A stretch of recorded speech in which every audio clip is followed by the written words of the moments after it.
Friday night, July the 1st, 2022. Friday night festivities, its own. Boom.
Yeah, I didn't buy any subs.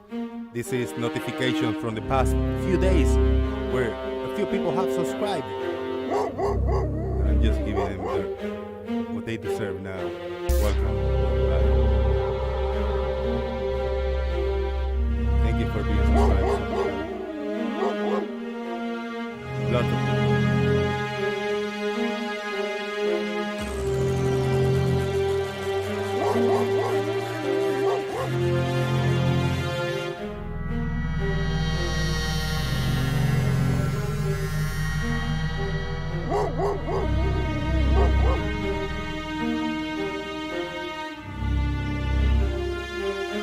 Now we need new notifications. Super chat!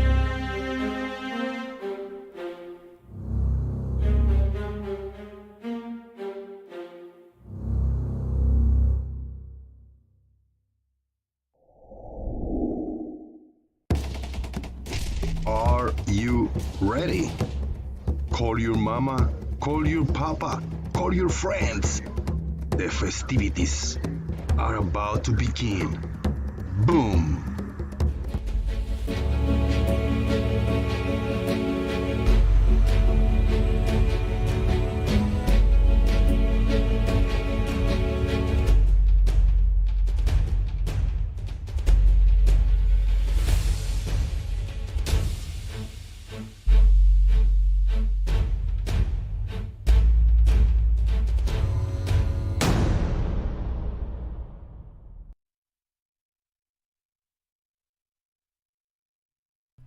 You know what I realized? That I haven't put the users, I mean the viewers. How many viewers are in the show right now? I haven't set that up yet. But I will. Right now. I just need a few clickety clicks.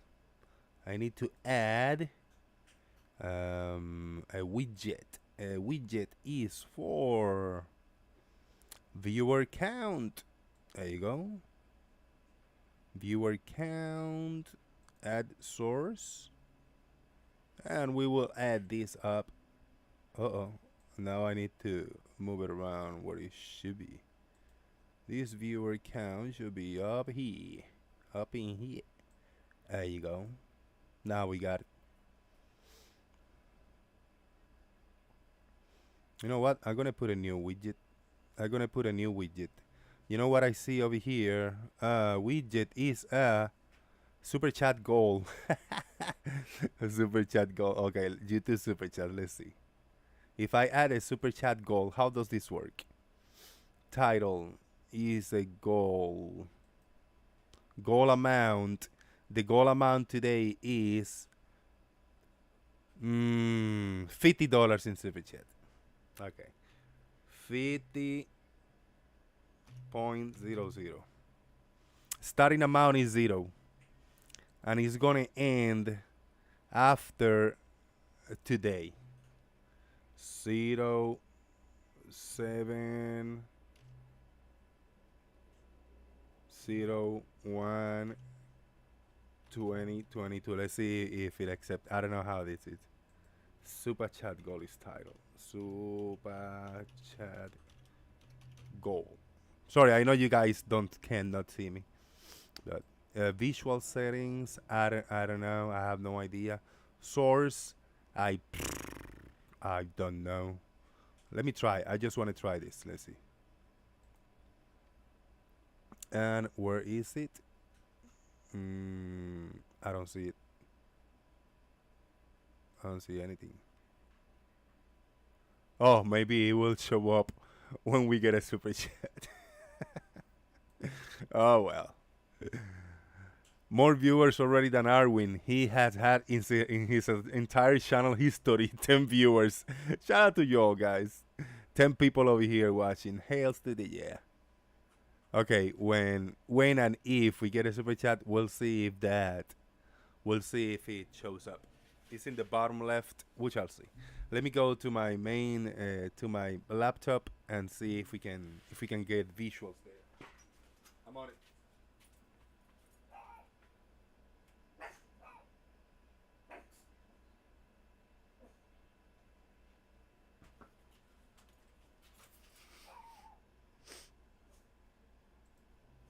Shut up. I'm trying to do a show here. Come on.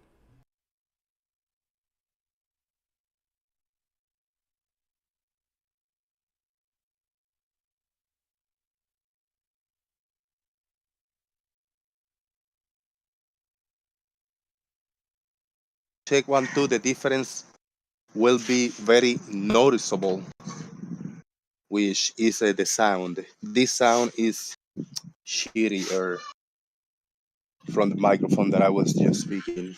It's more wind noise, it's more background noise, banging, but it is what it is, you know?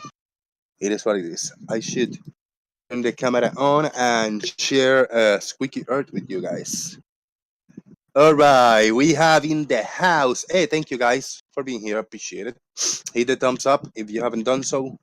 We have a goal. We're gonna test a super chat goal to see if we can accomplish it. I doubt it. I probably don't get any money today, but we're gonna try it. Support, PayPal link, super chat, and support by sharing the show, going in the Discord servers that you are part of, and social medias, and share a link to say, hey, let's go check this out. Let's go troll this guy up.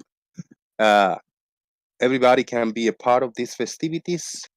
All you need to do is join the Discord server daily. Boom. There is a link in the description box, but there's also a link in the chat box. Click that and join. We talk about science, earth, physics, math, space, all kinds of good stuff. You bring it on experiments, tests, observations, optics, all kinds of goodies. So if you have ideas and stuff like that, you are welcome to come in and join us. This is Jose JG, and you are John Mongoose. You are also Mandevil and Justin Franks and Chris77. Thank you very much. I appreciate it. Thank you for watching. I appreciate it very much. There might be other festivities around live in other channels, but it doesn't matter. I'm gonna eat a snack because I am like, uh, I haven't eaten well today. So this is a little bit of sweet and protein that I'm gonna eat. This is sent by my dad from Puerto Rico. It's a American thing, but it's a hazelnut hanuta. It's really good. Man. What I think is with wheat. I think the wafer thing is wheat, so it tastes a little strange. It's a little broken, crumbled, but it's good. But it's filled with hazelnut and little pieces and stuff. Hello, Chris. Are you new? Because I'm new too. And yes, you are not confused. This is not the Arwin show. It's me eating on the stream. And why do I do that and leave my microphone open? Because there's nobody else in the call. Nobody else talking. If there was people over here talking, I would have mute myself.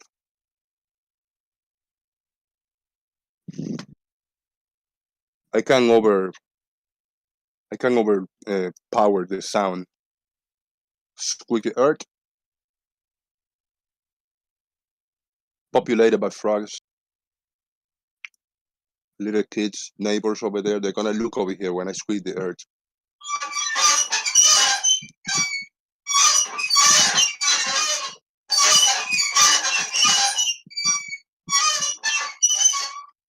Mm. I hope that sounded good. What do you think, smart froggy? What do you think? Did that sound good? Maybe, maybe. Oui. Well, hello. I'm new. Yeah, I'm new too, man. M. Stone wants the truth. The globe lie must be revealed. And I will help you reveal the truth because the truth cannot be hidden forever. And I really don't know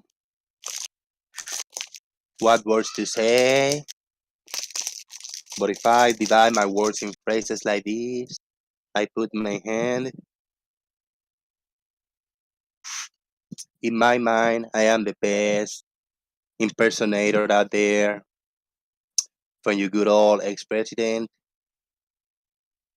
I'm the best, and you are not.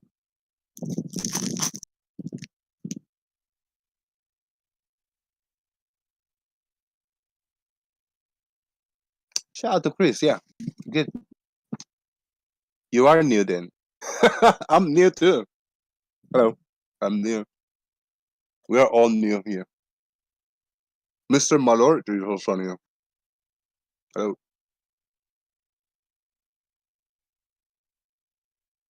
The truth doesn't care about insecurities. The truth don't care about you.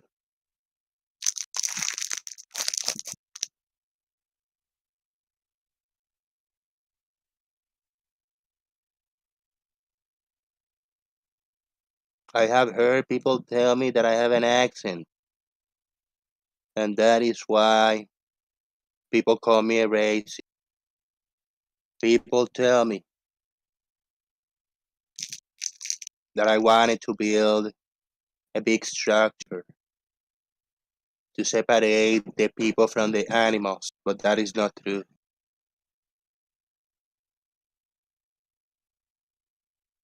We do not do politics here, but still, as I speak in real time with you, I sound exactly like the Papa, like Papa President, like the best in the world.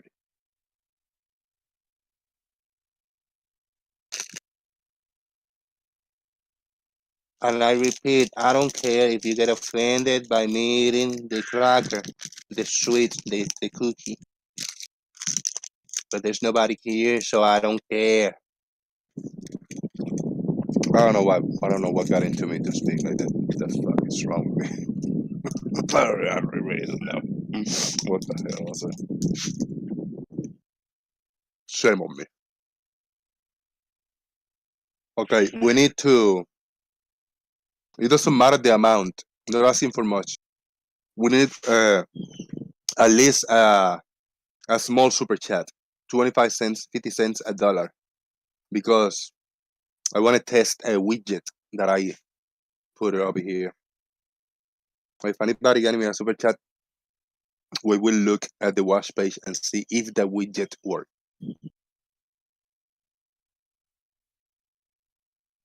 Now, after that very dry hazelnut wafer wheat cookie cracker thing that I just ate, super dry, still a ball in my throat. I haven't drink anything.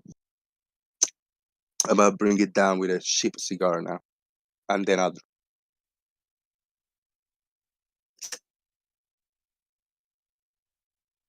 M Stone, you're confused with the. You think this is the Froggy Derp show, the morning one, where I speak all kinds of random nonsense, but oh well. M Stone says the realm is mysterious. We're not meant to something. Okay. Stefan Mod is here. Hello, Stefan Mod. Are you new? I'm new.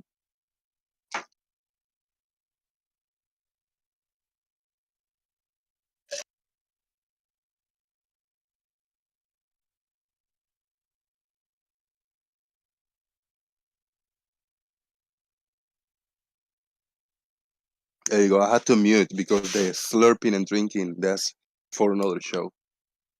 The eating crackers is okay. But if it was a crumpet, I had to eat it somewhere else. Or an eclair or a bagel, something like that. Something else. The only thing we eat here is crackers, cookies, and crumpets. And I have never eaten a crumpet. I have no idea what it is. Word just resonates with me. It sounds like something that I could eat and maybe play.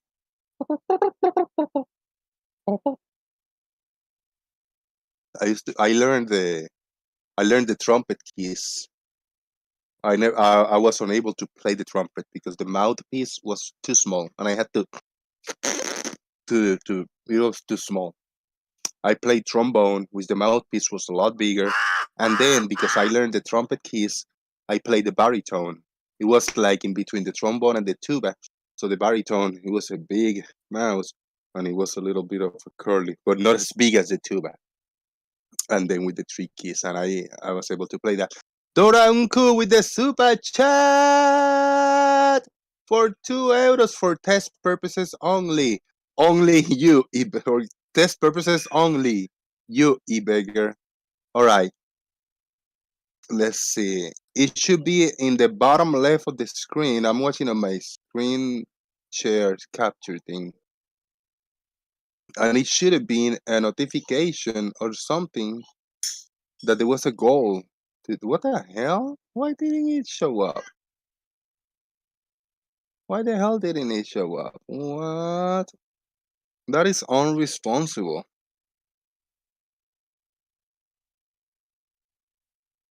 Very unresponsible. A crumpet does have holes in it, so it might be possible to play. Hey, thank you, Mandevil.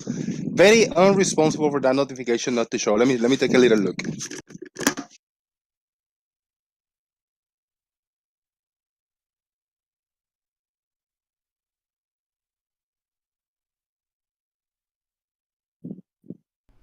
Duh, it didn't go through, man. The goal didn't go through. What the hell? I'm gonna create another one. Quick, super chat. Goal amount. Uh, I'm gonna put. I'm gonna put 30. 30 as the goal today. That's not impossible. Starting amount. Oh, but because euros and dollars, starting amount is 0. And after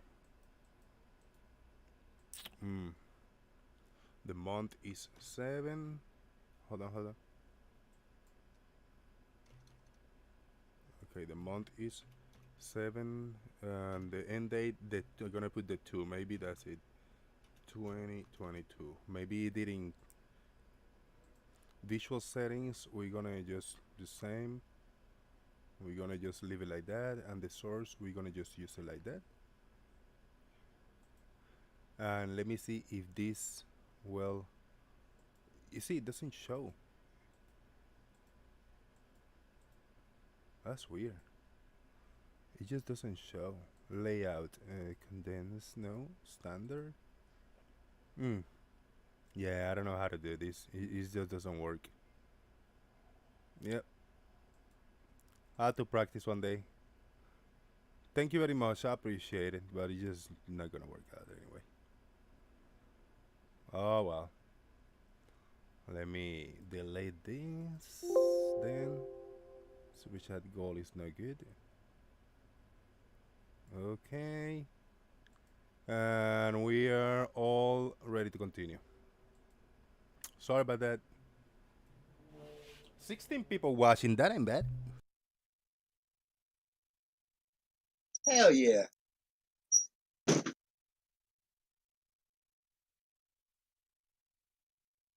16 watching is good. It's fantastic. If you open a party and I say like, hey, come on in, come on over. I have 10 people, 15, 16 is good. It's a good number. 18 watching now. The farmer's boy is in the chat too. Uh-oh. He been drinking. That's not good. Not a good mix of farmers and drinks.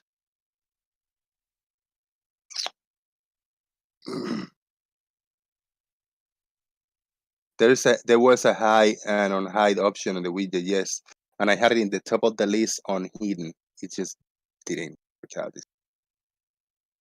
I'm gonna donate my body to a medical college as a great example or what not to do, or for what not to do, Mandela says. Ooh, that is exciting. Boricua bestia, dice Cuso. This is one of the best hats ever, man. I got a few more Puerto Rican hats, but I think this is one of my if not my favorite, one of my favorites, bro. I like it. It's that old school 80s boina, una boina.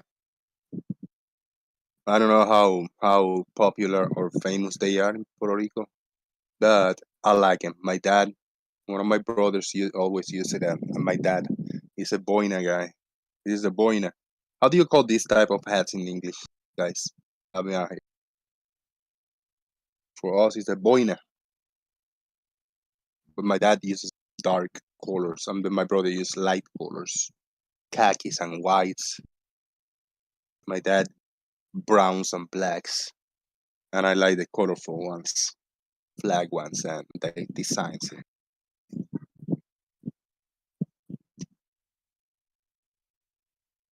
Is the quintessential Boricuan hat. Hails to the yeah, man. Fuck yeah. Seguro.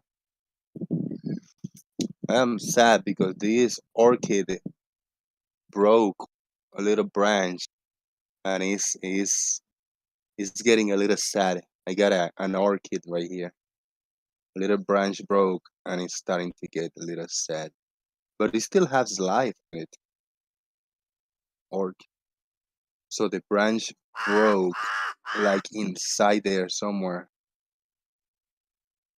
And still got a couple flowers kind of alive. This one is yellowish. I don't know how much it's gonna last, but still hanging in there. Dora Unku has been a member for 5 months. Shout out to you, Dora. Thank you so much for being a follower of the channel for such a long time. I appreciate that. And from before, thank you. I feel cheated somehow. Good night, everybody.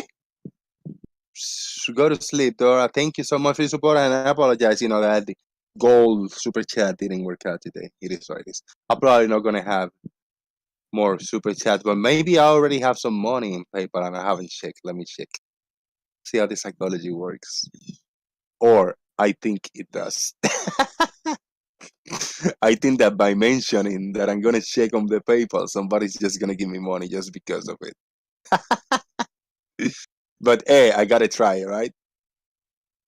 I gotta try. All right, I'm looking over here, and nope, I haven't got any. Skip. Let's see over here in the Daily Boom on Sensor who have posted kinds of links so we can share. A D-bag hat. A D-bag hat? Like kidding. I like it a lot. Yeah. Closed captioning interpret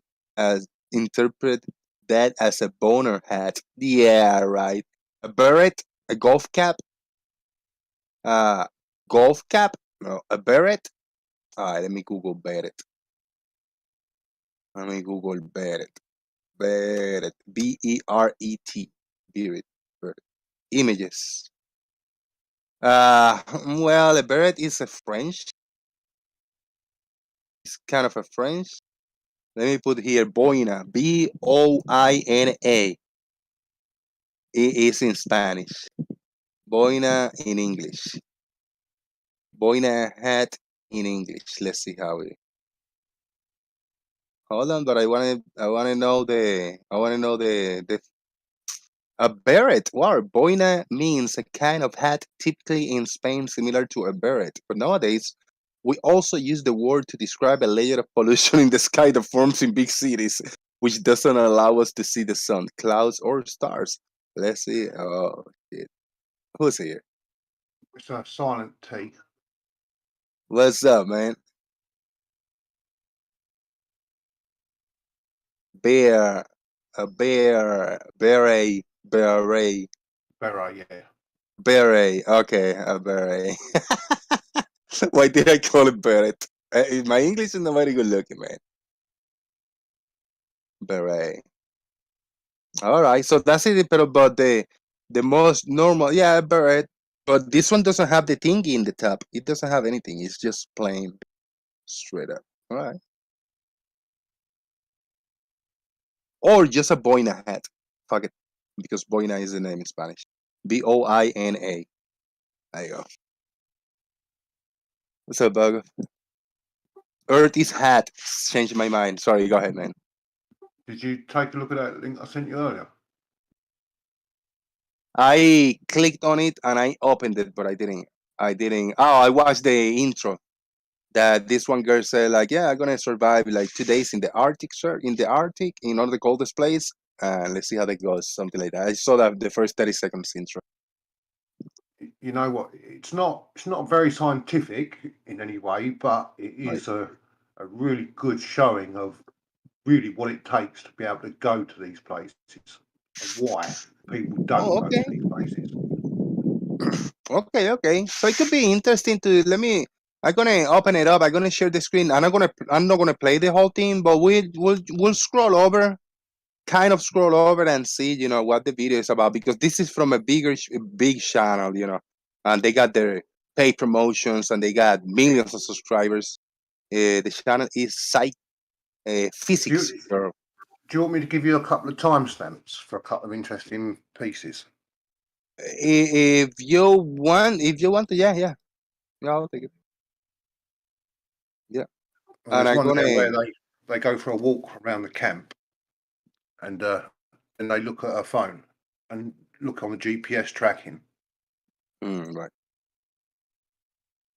I just want to see like the beginning. How did she get there? She just bought a regular plane ticket. Did she talk to somebody? This kind of what's interesting. It was Navy and the Canadian Navy as well. I mean, literally it took sort of like 10 people to get her there. Mm, okay. All right, let me share the screen for the YouTube land. Brian, what's up, man? Hello. I'm gonna mute my camera. I'm gonna share the screen for the audience. I'll be back in 10 seconds.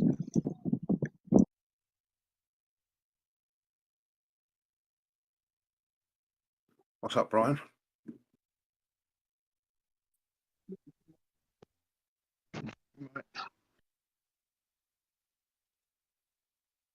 Saw your light, but I didn't hear anything. Yeah, check your mic now and see if it works. Check, 1, 2, microphone check. Loud and clear, yeah. You. All right, I got one person watching, and that is my same account. Are you watching my screen share, Bogo? Brian Leake, you want to watch my screen share? There's a channel, Physics Girl, and I'm gonna play a couple timestamp, a couple little pieces of this. Yeah, I'll watch it. Couple 27-minute video. I'm gonna play just a couple stuff because she went to the Arctic. She does, I don't know, expeditions and stuff. And So the Arctic in the North Pole Arctic. Yeah, the North. Yeah. She just. I think I can play the first 15 seconds with audio, and then I'll mute it and I'll play some. Just kind of scroll forward. So I'm gonna play the first few seconds. I survived for 2 nights in the most remote frozen ice camp in the world, so that I could show you what it takes to live in the Arctic Circle, surrounded in every direction by 200 miles of frozen ocean. There you go. Yep. Nice. She survived 2 nights in the Arctic Circle, surrounded every direction by 200 miles of frozen ocean. That's how she described it. They're 160 miles off the coast. Oh. Thank you guys for moderating the chat box. I'm sorry, but I wasn't looking. Some crazy bots. What did you say? 100 something, Boga? They're 160 miles from off of the coast, literally in the middle of the ocean. Right. So is this young lady right here? Did that? I mean, a lot of flat earthers start saying we can't go there, and obviously they're there. But yeah. The reasons we don't go there are not well explained, but are nicely pointed out in this video. Yeah, I shared the link on YouTube for this channel, this video. Right.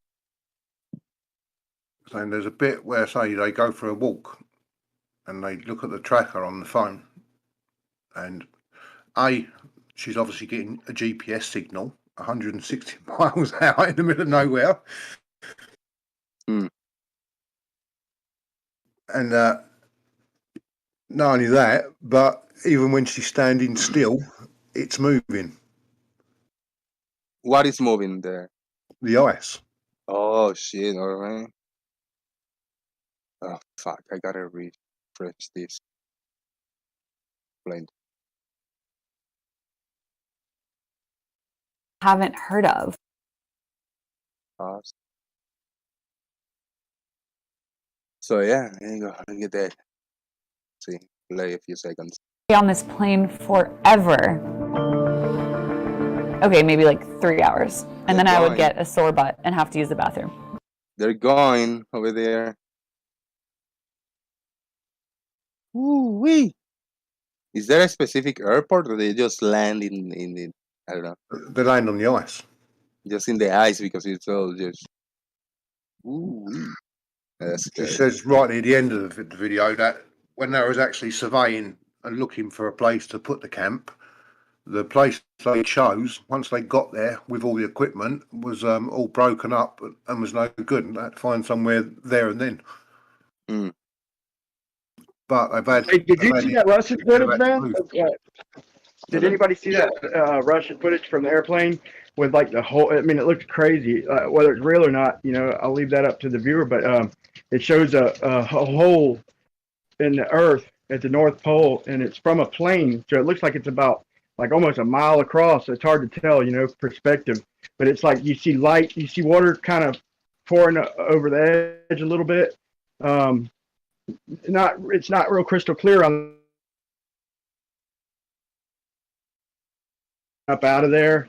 It's real, dude. It's so cool looking, whether it's real or fake. But it's from an airplane. You see the wing of the airplane, and see them flying by. But it looks like you could probably fly a plane down in there. It's that big. Have y'all seen? Y'all know what I'm even talking about? I don't know, man. I'm not sure if I've seen it. I'm gonna try and find it, man. You got to see this.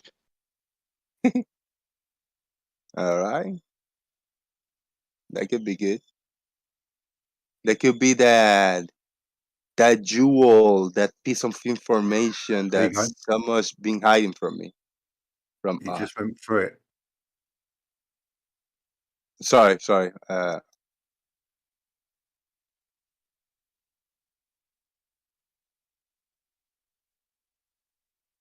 don't even know. I'm just click, scrolling, pointing. Our reverse osmosis unit. Every ounce of water we can make up here is an ounce less that we have to put on an airplane to get up here. They had a portable military-grade osmosis.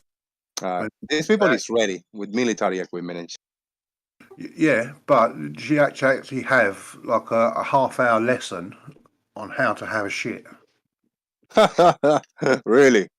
Yeah. Yeah, because it's like sub 40. Mm. Can't just pull your strides down. Right. Like I said, it's a good little explanation for some first of why we don't go there. Yeah. Some of the hurdles and the harsh times that you're gonna have trying to go there. You need. I mean, it's a feat to go. You need money. You need equipment. You need a lot. To be able to go and survive. You need a team. You need a team of people. Yeah. You're not just gonna go and do whatever the fuck you want, whenever the fuck you want. It's not like visiting your auntie's house. You need to prepare for this and a team.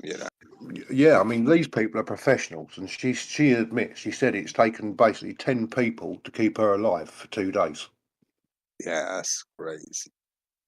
Because, I mean, she's obviously not a professional, but Is he looking at a sextant in the phone? Looks like a picture of a sextant. they've actually got a weather station there, and it gives them every bit of info they need: wind speed, chill, everything, so they can land planes and whatnot. Let me listen like a few seconds. They are. So it's a 3D model that's on the table. I'm just totally that up. You feel close to these people who are so remotely isolated with you. Just Nice. Yeah. It's a good little type of video presentation, documentary type of thing to watch. I appreciate you sharing that, man. And I'm gonna reshare the link on YouTube for those who want to see it in your own time. Please, make sure to check it out. It's in the YouTube chat box there. I've not actually seen her before. Nice, dude. The sun.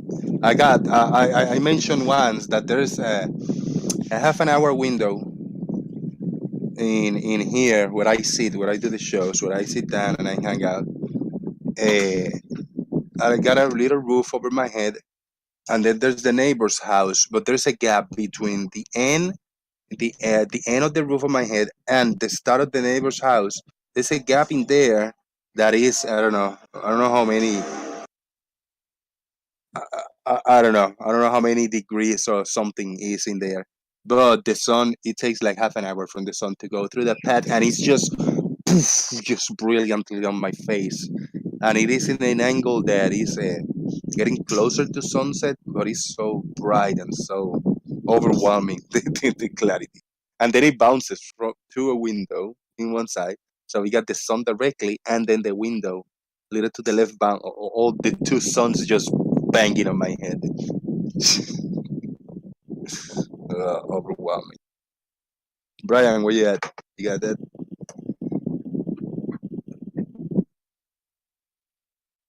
For those watching on YouTube, there's a link. There's a PayPal link Fucking yeah, I gotta pay for it, my friend. There's a Discord link in the description box where you guys can join us here in the call. I'll reshare the link one more time. For those watching the video recorded, this show recorded, should be a chat box replay, and there's a link also in the YouTube chat box that you can click and join the Discord server. In Discord, you can share images and links for videos, memes, and stuff like that. You know, have you have a different type of interaction than YouTube. But if you're watching this live and you want to join Discord, leave the YouTube page open so we can have the viewers and the time.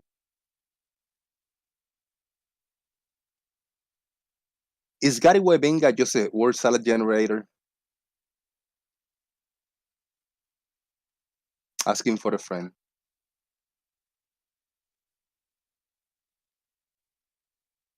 How about this GIF? Just this GIF debunks the little video clip that Reishi50 posted, implying that you cannot have this cup of water sitting in the International Space Station there with water.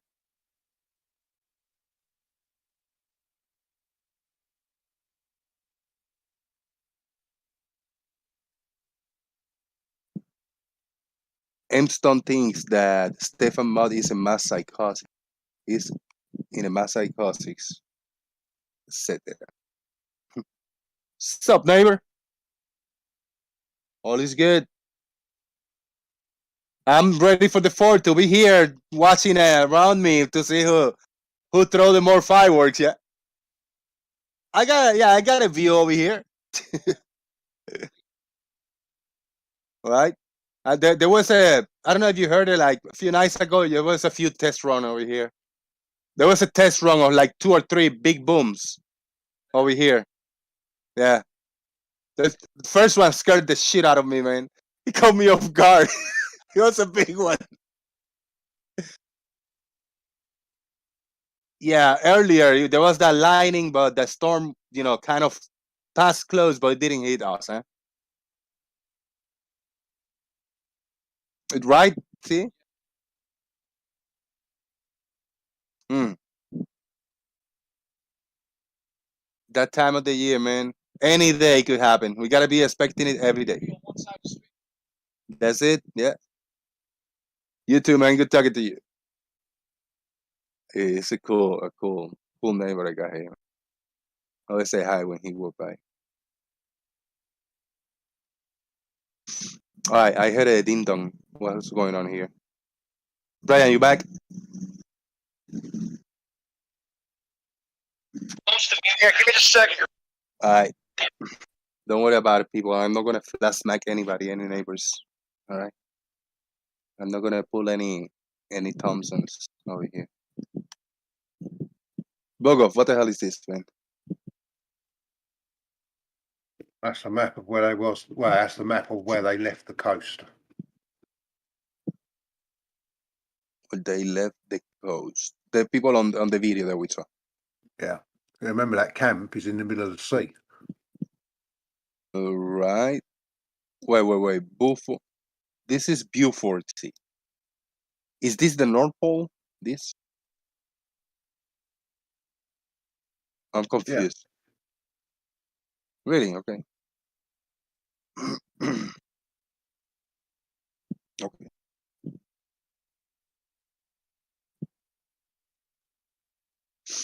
I'm super confused, man. I'm super confused. Now I'm gonna open the Google Earth, and you're gonna guide me through. I'll reshare, but I'm gonna share the Google Earth with you, and you're gonna tell me. You don't have to do anything. I'm gonna change the window for the Google Earth, and you're gonna guide me through because I am geography illiterate, and I need to figure out what's going on here. Okay. What is the Arctic Circle? Is it this?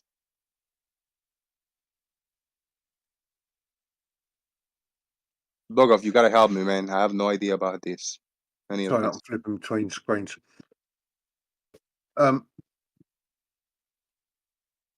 the top, yeah. The top. They went off the coast of Alaska, I believe.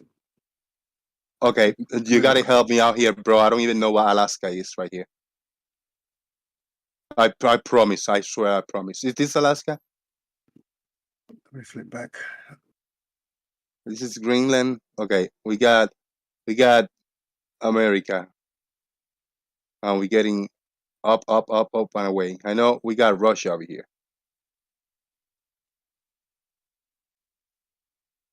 What is this? Greenland? I need to. Google Earth. I'm in Google Earth. Yeah. Did you see my screen share? Yeah. Just what's the name of that airport? They're saying airport. No, man. Don't shit like that. Don't. Let's try to find it. Let's try to find it. I mean, you got a little bit of idea of geography, right? You know what these parts are. You know, you see. I'm gonna scroll down a little bit. There you go. Now you're oriented. We got South or North. We got the Americas in the bottom.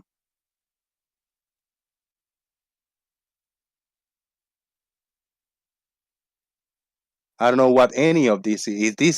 Is this the Arctic Circle? This big, or is it over here? Is it over here? I don't know. I don't know what it is.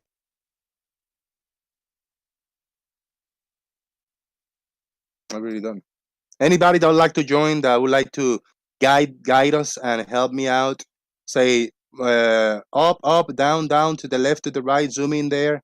I don't want to type anything in the search box. I want to find it. Like, send me find Puerto Rico. I'm not going to type Puerto Rico there. I'm going to just go here. I'm going to go zoom out. I'm going to go to Central America over here, to the Caribbean islands. I know, right? We're going to orient it right here. And we're going to zoom into the right of the Dominican Republic. Boom, Puerto Rico. And you tell me, find Santa Isabel. You're not going to see it here. You need to know. Santa Isabel. We're going to zoom in over here. What do we have here? Santa Isabel. See? Etc. That's what we need to know now with the Arctic. Don't you be tricking me like that, Justin Franks. I'm not going to just click a link for you to help me like that. You guys need to help me over here. I'm finding what the Arctic Circle is. I don't know what it is. I don't know what it is. Go ahead. You weren't far off the first time, I don't think. I was just on the small screen on YouTube. It's difficult to see what you're on. But you cannot see my screen share live? But I was trying to sort of look at it, and it wasn't quite sitting the way I'm used to having a globe sitting, if you know what I mean. Oh, okay. Oh, that sucks. Yeah, if you're not watching in real time, it's not gonna work out. Because I'm not gonna go wait every 30 seconds for every. I mean, I'm gonna wait. This globe can be here all night until somebody can point me out where the Arctic Circle is. You're pretty much on it already. Where he was to begin with. Hang on. Okay. I'm gonna zoom out a little bit. Right. So zoom down. So you got that little patch of broken up islands. Right here. Somewhere here. Yeah. Sorry. Right where you are. Yeah. Or in the bottom, right here. I don't know if you see the mouth, the hand, the little hand. To your left a little bit. To my left a little bit. Right here? Yep, right where your mouse is. Okay. Left more, left.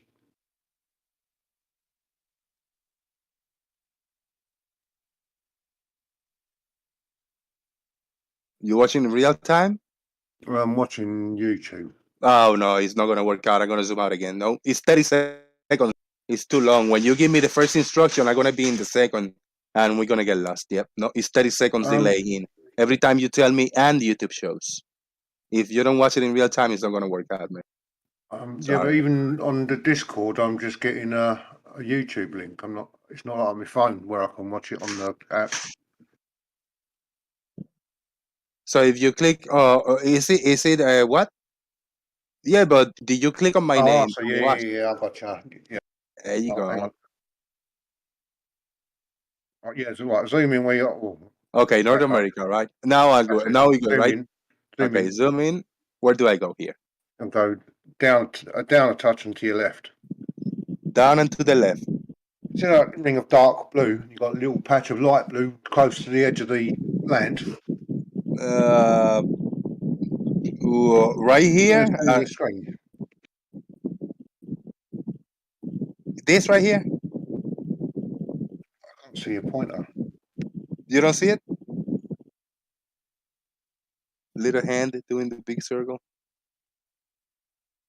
I see it Okay. when you zoom in. Yeah, right, just to your left, that bit of coast there. Zoom in on that. I think that is probably maybe down a touch, somewhere there.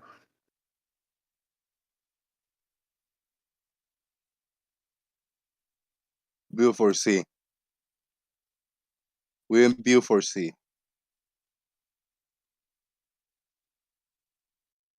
Okay. And there is a. So the airport should be in the coastline somewhere around here.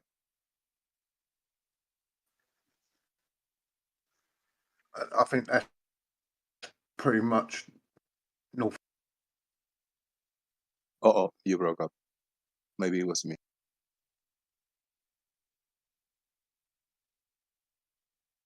You know what I want to know? I want to know what is the Arctic Circle? What is the North Pole? What we call the North Pole? What is the Arctic Circle? What is it? Is it Beaufort Sea? What is it? Beaufort Sea is inside the Arctic Circle, says Justin Frank.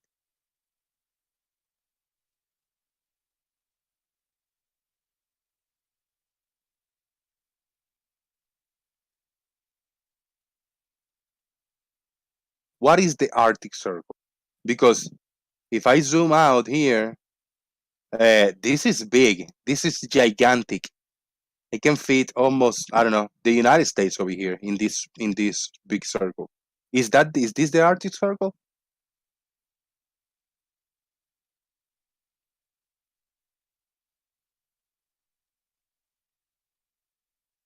I don't know, man. I don't know. We're gonna have to go back to this when there's more people here and they help me out a little bit. I'm not gonna, yeah.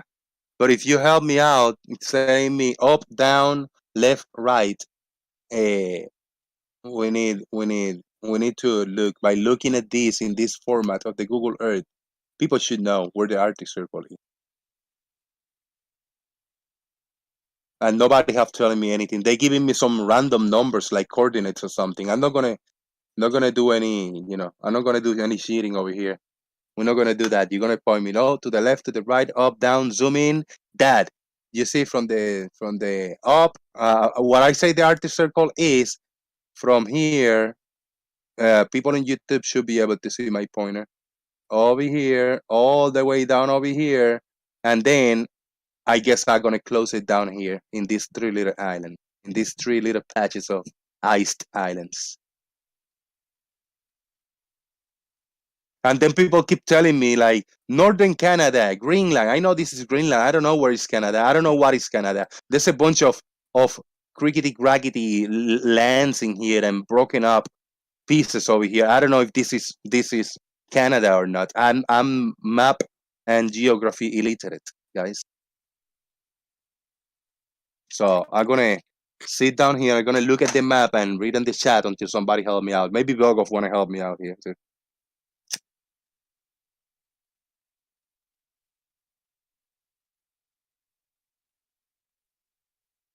You cannot see my cursor. Fucking A, man. Why? Why can't you see my cursor? That sucks. Let me see. Screen share. Change windows. If I click in here, stream quality, streaming, what you're streaming, it doesn't give me the option. It doesn't give me the option to show the cursor.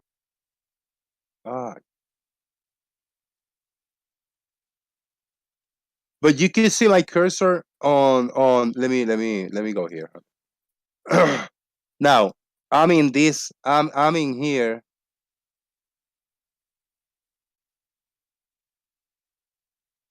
Now I'm in here. Oh, okay, so you could see the cursor now. Okay, let me change the window. I'm gonna go to the Google Earth map, and you should be able to see the cursor. I don't know what's a line, a latitude line. What is a latitude line? What the hell? I don't know what is that.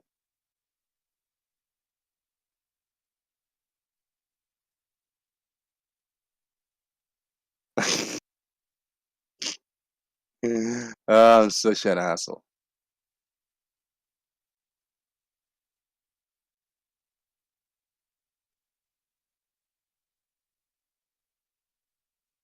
Okay. If you guys can see the cursor, I'm gonna do a big circle over here, and you guys tell me if you can see my cursor now. And if you tell me if I am circling the Arctic Circle as I circled it. Google Earth settings. Okay, view. Atmosphere. How is this? How is this the settings? Where in the settings?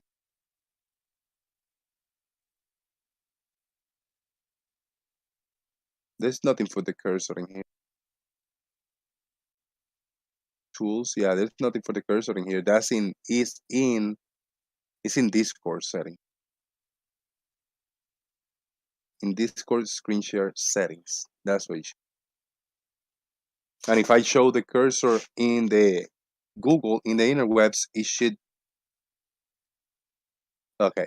Now what I'm going to do, I'm going to stop screen sharing. I'm going to reshare, but I'm going to share now directly the Google Earth and streaming YouTube, streaming channel Can you hear in me YouTube. now? Yes, I hear you now. Yes. Were you talking, trying to talk? I was trying to, yeah, but I didn't see me light going on, so I knew something was wrong.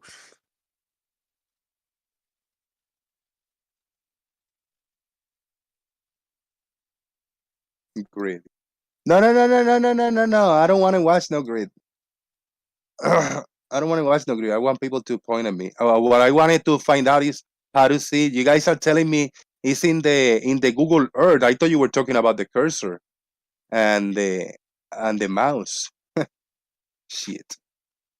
I don't want no grid settings. It's too much. It's overwhelming. It covers everything. I want to see it more raw and pure. I can actually delete this. Let me see. This, yeah, this is good without borders and nothing. We should be able to understand our map by then. We don't need no extra lines. We don't need no extra fucking latitude and longitude and shit like that. People should be able to tell. Well, the Arctic Circle. You want to know? Okay, go in the map. All right. Okay, you got your mouse, your cursor. If you see my cursor, we're good. If you don't see my cursor, that's not good. If you don't see my cursor, that's not good. I have no idea what's going on. What are you trying to? I don't see your cursor. I Move it know. around one time. Yeah, I'm moving it around right now. Okay, no, put it on the screen and move it around. No, I'm just kidding, dude. Yeah. It's not working out, man. Are you trying to find the north? Yeah, the Arctic Or- Circle. What the Arctic Circle is. Man, you know what? I was trying to find that hollow Earth picture. It's supposedly right over the North Pole. It's a big hole, but I couldn't find it. But anyway, when Bird and or that other guy, when they were arguing like who's the first to get to the North Pole, if you listen to both of their stories, they argue that neither one of them made it, man. Like, I don't know. What would you accept as proof of being at the North Pole? Me, you'd have to show me Polaris right above your head. Mm.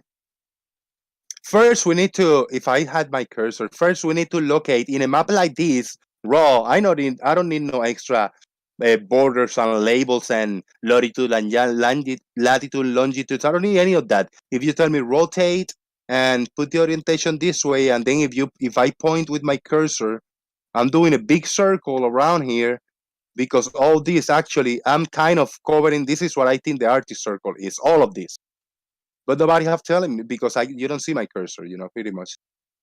Is from the top, right? You see this little white little piece in the top, close to the top. Yeah, I see it. And now in the left where this edge of land is, like in the edge of the land, and now in the bottom, like all down to right here, this dark patch of look like ocean of water. And then to the right, to the right is like Greenland. That's the only thing that I know, Greenland. So it's from Greenland to the top to this little icy island, to the left where all this big land is, and then to the bottom where all this dark blue is in the water. That's what I think the Arctic Circle is. What do you guys think? That's I'd agree with that. That sounds about right. But I wouldn't necessarily agree that that's a real picture of of the Arctic. I mean, said I mean, the even Arctic I know it's an Circle was 30 animation, but I degrees don't think it's even accurate animation. I thought they said the Arctic Circle was like 30 degrees and up or something like that.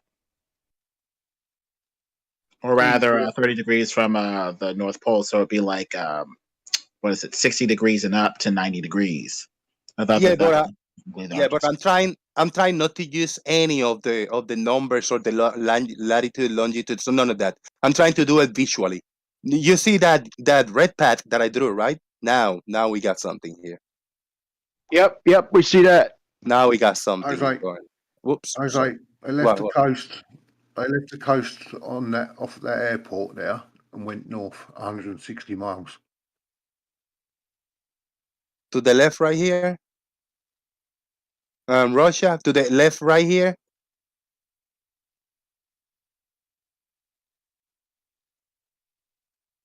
Yep. And went 160 miles. 160 miles is just a little bit like down to right here. 160 miles is a little bit right here. Why they don't go over here like in the center of this circle? Can one fly over here? Or this area? Can one peak over here? I think there's a 500-mile radius. So basically, if you fly up one side and I fly up the other, we're going to be 1,000 miles apart. I know, dude. 100-mile radius is. I'm gonna draw right here in the middle. 100-mile radius is like this, small or less. I was like, if you watched the video, you wouldn't have asked that question.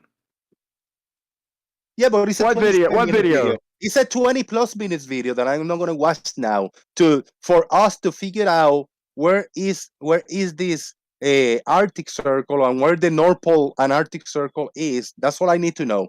What is considered the North Pole? You've put it already. Yeah, that's showing the North Pole is water. Except for I've seen all these videos of people claiming they're at the North Pole or directly in the center, you know, and walking, trekking, and some people with expeditions like jet skis and shit. And but that's showing nothing but water, dude. So some bullshit's going on.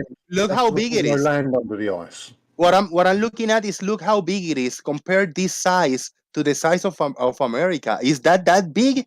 The North Pole, like the center, is that big? I thought it was smaller, a lot smaller.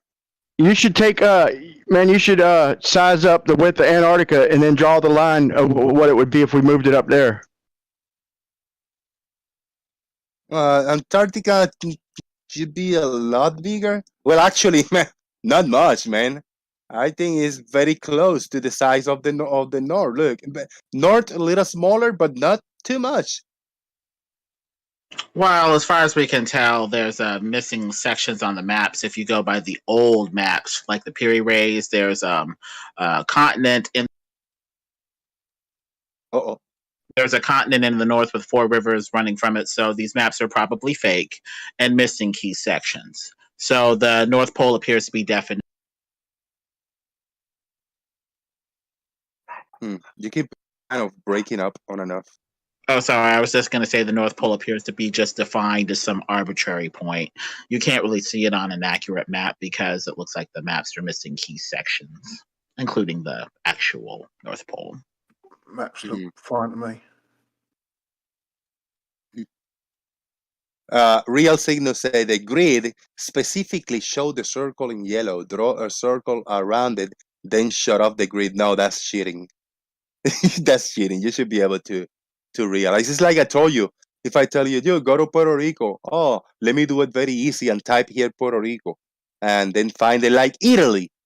Dude, I'm geography illiterate, but I can find Italy very well. I don't need no labels. Wait, show me. Dude, I go over here and I go zoom in. Look, Italy, I got it. The boot shape segment. Show me Puerto Rico real quick, Jose. Show me, ain't it off like the coast of Carolina or something? I show you. No, it's in the center right here, south of Florida. Hold on, let me orientate this a little bit.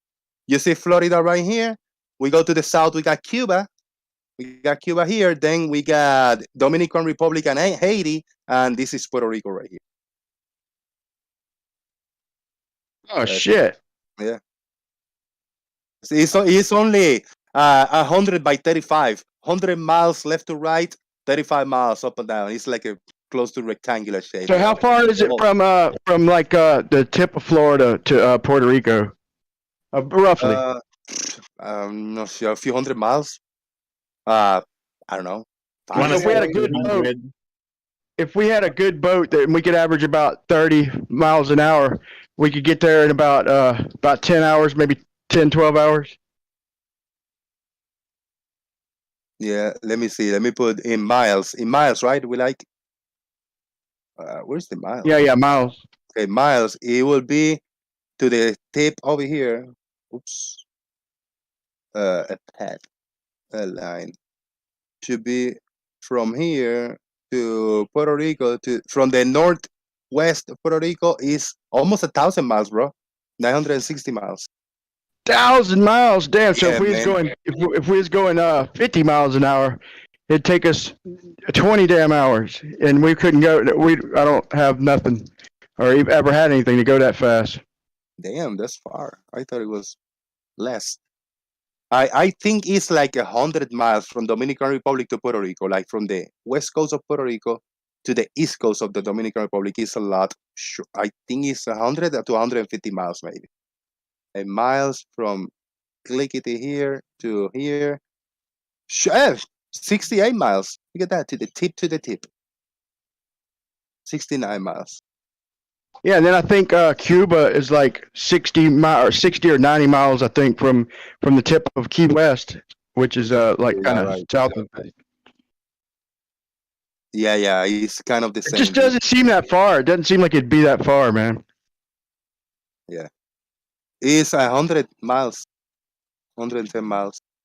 I mean, well, from the Key West, yeah, if you want to do that. But from the actual land of Florida, but if you want to go from the Keys down here, it's a lot closer, yeah. It's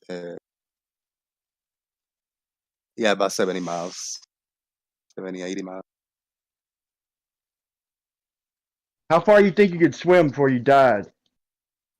Like no, I'm talking about like floating on your back, for catch your endurance and just kind of just slowly paddling, rest kind of, and then turn over and swim for a few minutes and then on your back.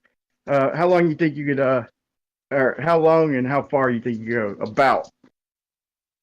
I don't know, man. Let's say when you're in the best 100 shape of your miles. life. Yeah, I think you can do 100 miles, right? Easy. Maybe. I mean, if we're going to get technical, we'd say you pretty much be at the mercy of the current. But I mean, just saying, yeah, I think I could probably stay afloat for when I was in my prime, surfing every day, all that. Probably, I don't know, day and a half maybe. Right. Floating, just like floating on my back and shit, and then You swimming. can do Yeah, 100 probably miles, right? maybe 100 Easy. miles. That's a hell of a claim, but maybe 100 miles, maybe. Yeah, maybe. All right. We got some images that you share, Brian. 2 images. This is old school images, and where does this one come from? I don't know if you're watching my screen share still. The first one. Look like a hole, like a big hole. Some old satellite shit, man. I'm not sure. Looks like a drawing. I'm not sure that's directly over the North Pole. It might be a drawing, but they made it out to be like it was some old altitude footage or something. But man, if you look at the next one, This one right here, yeah, it's up right now. Yeah, that is supposedly over the North Pole, and I've seen a video. It ain't even a picture. It looks like that, but there's more mist and shit, and it kind of reflects the light coming up out of it, and they say the people who did it that took the video, I think they claim that that's the hole. That's the North Pole. Like there's a fucking big hole. It's so big you can fly down in it and shit. I don't know how true that is, but that's. Bogov, what you say about this image right here? Definitely not. It kind of reminds me of the biblical tale about flaming cherubim with a flaming sword being put at the entrance of the Garden of Eden. Perhaps this ring of fire that we see in the Hollow Earth videos that Brian's talking about. Maybe that's the Garden of Eden surrounded by a pillar of fire, just like in the biblical tale. Maybe it's just a Photoshop. You see how many images, similar images I found with doing a reverse search of the image. Sorry, Lemon, go ahead. You were saying something. I was just saying the Photoshop is strong, so we have to be wary of pictures that come from just about any venue, including the CGI of NASA and stuff like that.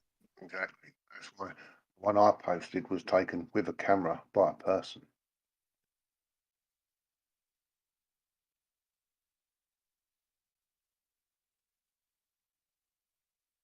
Reverse image search. Show a bunch similar, but I don't know which one to open. This from Dailymotion. Let me open a few. Oh, is it opening a tab? No. Oh.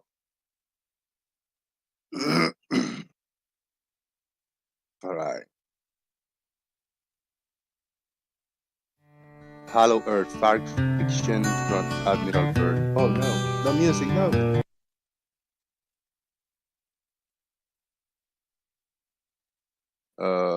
Another link over here is inside the hollow.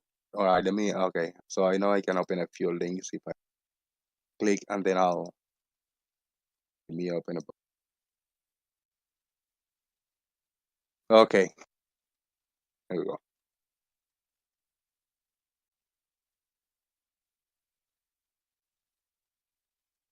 This Hollow Earth, fact or fiction. This is a video. This is a video, like an Admiral Byrd video thing.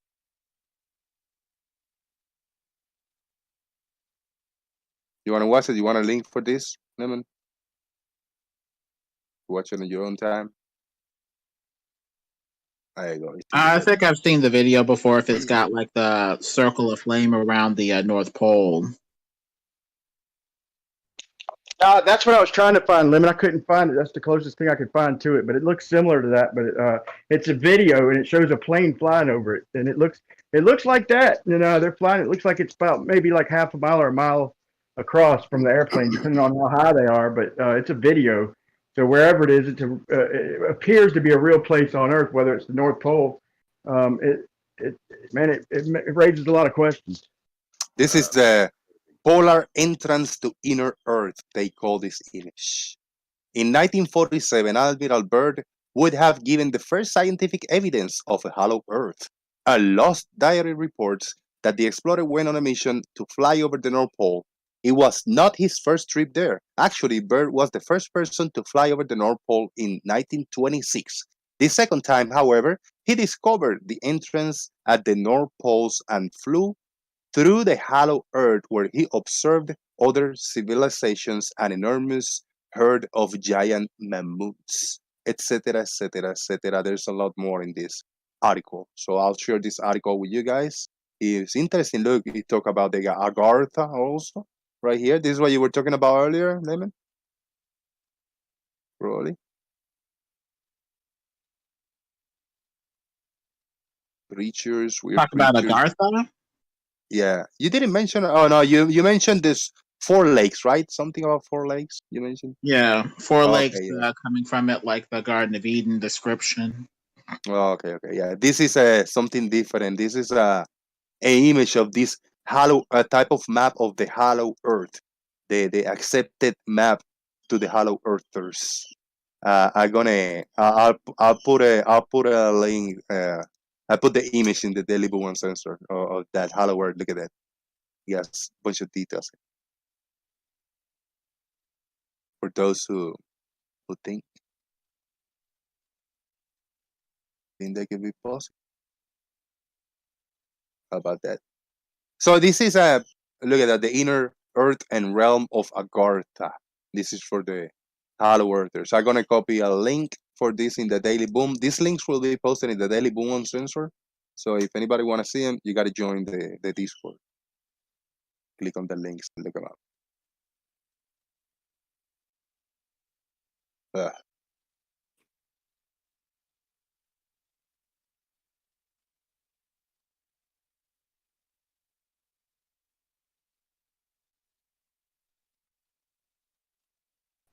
It seems like conflicting information that they give us, man, about there. Like I thought that people could walk around near the North Pole. I mean, you see videos and all that, and then you go on Google Earth and it just shows a bunch of water. You hear about the life that's inside the Antarctic Circle, like different kinds of trees, animals, and like I said, all Google Earth showing just a bunch of water. But what that's conflicting information.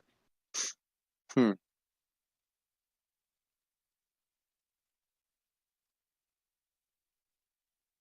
Oh, yeah. Same image. This image is all of it. Oh, this is the video that you were looking for, Brian. You found it, man. That's it, dog. That is Here we it. go. Here we go. That's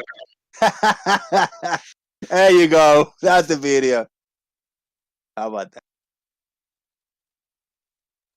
Yeah, whether that's real or not, that's cool looking. Yeah.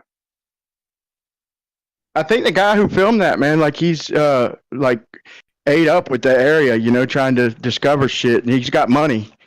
So I think the guy who made that video, you know, is all into that stuff. This is a cool looking video. What is it? Who knows? Remember the video that showed like the sun is underwater? Oh, that, you know, between the oil rigs and shit that I showed a few days ago. I don't know if you were the one that were here looking at it. It looked really cool, like, and it was just a big fire on next to the oil rigs in the water. I didn't see that, man. Underwater, there was a big fire, okay. oil fire. And then from a helicopter view, from up view, it looked like the water, like it looked like the sun is under the water, like a big fiery, like boiling thing. Very weird. Something similar to this. So, you know, I don't know. Whatever, you know. It's cool. That is cool. I was speaking on that. I said, like, yeah, evidence of the sunset on a flat earth. The sun is just went inside the water. We just had a sunset, and you got this fiery boiling water. It looks like the sun under the water, you know. Yeah, it's hard to talk to some people about this, but because they won't even entertain thoughts and ideas and stuff and possibilities. But it's a fun conversation. Like if you look at the pictures of the like the latest of the sun in the cloud, like if you believe that, then you know I think you kind of have to think the sun is like a focal point. So in other words, maybe it's not maybe what the sun we see is not in its exact position. It's a focal point, kind of like a magnifying glass, and then it could appear in the clouds because they show it. The last one I seen showed a bunch of different kinds of filters, and I mean the thickness of the clouds. They try and say, look, it's the sun blotting out the light of the clouds in front of it. But anybody who uses their common sense knows if you see cumulus clouds like that, and the sun goes behind it, it's going to give you a shadow and block the light. You're not going to see the sun all perfect and shit. So it raises questions, man. You know, if the sun could be a focal point and it could be in the clouds, depending on your angle, you know, because like I said, the clouds should block the sun. That's what white cumulus clouds do. They block the sun. And so there's no reason we should see clouds behind the sun and in front of the sun. You're done. Yeah, go ahead. Well, Lemon first, and then you.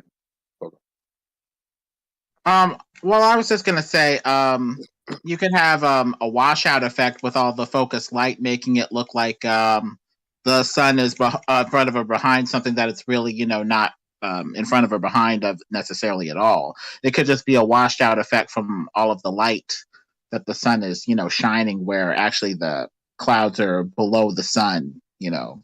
But it just looks so washed out, it's like they're right, you know, there with each other. But I guess we'd have to look at this from a flat Earth perspective and see what possibilities there are. No, look at it from an open mind, period. Lemon, I want you to show me a picture, any picture in the world of a cumulus cloud of the sun going behind the cumulus cloud in your vicinity, and that cloud not blocking the sun. Well, I think that the sun is basically a reflection off of the dome. I think it's like a light shown onto the firmament dome from outside the dome. So what we're looking at is an image that's, you know, reflected off of the dome, at least on some level. Now, whether it's an object placed in the dome, like a pinball, that's something else. But I think that there is, you know, some refraction off of the dome that we're talking about when we look at the image of the sun or whatever through the atmosphere and all that other stuff. The sun cannot be local. If it was, it would be easily measured to be local.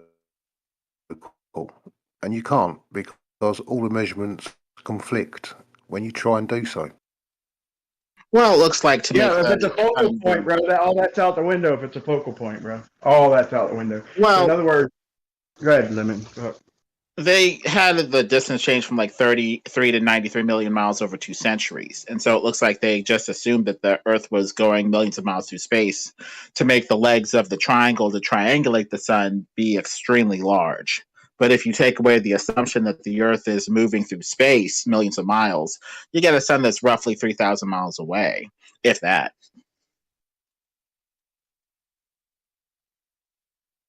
I got a quick observation. Quick observation. Bogov, it's going to be your turn. Just a quick observation. I'm scrolling down a bunch of interesting images about these pictures of the satellites. I don't know what the page and but different sources of this appears to be a whole, right? Do you notice what every picture got in common, or most of them, the ones that have a wider angle and are viewed from further away? Earth is a globe in all of them, like all of them. It's not flat in any of them. I'm just observation sideways. But Bogo, what were you on? The curvature of that lens, Jose, it's powerful. Powerful. I think is for me, from what I'm standing right now, there's a bigger possibility that there's an inner hollow earth and there's an inner civilizations with different animals and civilizations inside the earth. Either the entrance is in the North Pole or the South Pole, then but the earth still continue being a globe and everything working as it should be. From our perspective, because we don't live inside the hollow earth, so we don't need to change anything. Everything works as the heliocentric model it is. There might be a hollow earth inside it. Who knows? But the earth is not going to be flat because that will just not make sense. That's my perspective from what I'm standing on. Well, speaking of perspective, I think the flat Earth could work if we have a proper understanding of how perspective works. The ground appears to ramp up and the sky appears to ramp down. So one would assume that these two planar zones would make a line in the middle called the horizon that would obstruct objects beyond. And that's how something, can look flat, but also appear to obstruct things bottom up, especially if you're too close to the ground, where, the ramping where the ground that ramps up in the foreground just appears to take over the visual scene and cut off objects bottom up simply because you're just too low to the ground to process any more of the image that's close to the surface. Except in reality, that doesn't work as you say it does. But people demonstrate this effect by getting closer to the surface. They demonstrate lights in the distance disappearing bottom up over a flat surface simply by getting closer to the floor, the wall, the ceiling. It appears to be a pretty viable explanation in life videos. That's what he shows. If you're trying to tell about perspective, but it's pointless, bro. His brain won't let him even consider it. Randy went to a running no matter track what you show him, and did no matter a what you show him, bro. test with a P900 and nothing disappeared from the bottom up. Well, this is what people demonstrate. And so if we're talking about demonstrable, repeatable effects that demonstrate the effect, at least on some level, we're talking about something that appears to disappear bottom up simply by getting closer to the surface. I'll reiterate, Randy, when he was still a flat earther, did a 100-meter test on a flat running track and nothing disappeared from the bottom up. I'm not familiar with his work. I'd have to see this video. Ranty, he said over 100 meters. Ranty, we know Ranty for years, Lemon. I'm not familiar with his work in this end.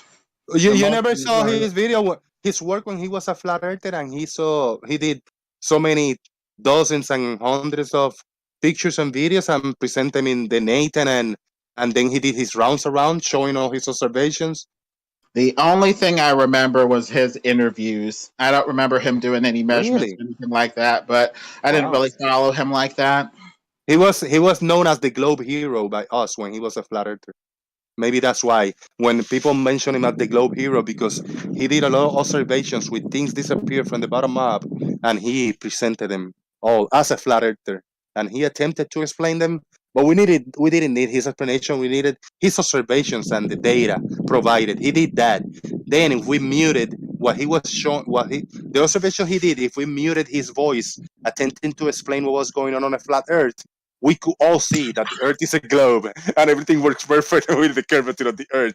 Now, if we unmuted him and we listened to him attempting to explain how these things works on a flat Earth, then it was gonna be all convoluted and your brain will be scrambled because it wouldn't make any fucking sense. That's what I'm standing. That was my take on it. You know. Well, I guess the main thing that's making it look like a flat Earth, even though things are disappearing bottom up, appears to be some sort of perspective, optical effect. I mean, if you're 6 feet off the ground, a 6-foot object will reach a vanishing point. A 6-foot vanishing point too, and we call that the horizon. So anything taller will just have to set in the background. Lemon, in their world, bro, check it out. You got to think about this. In their world, perspective works on everything. Everything we see is perspective, except the sun. They don't. They don't. You don't see the sun through your perspective, through your eyes.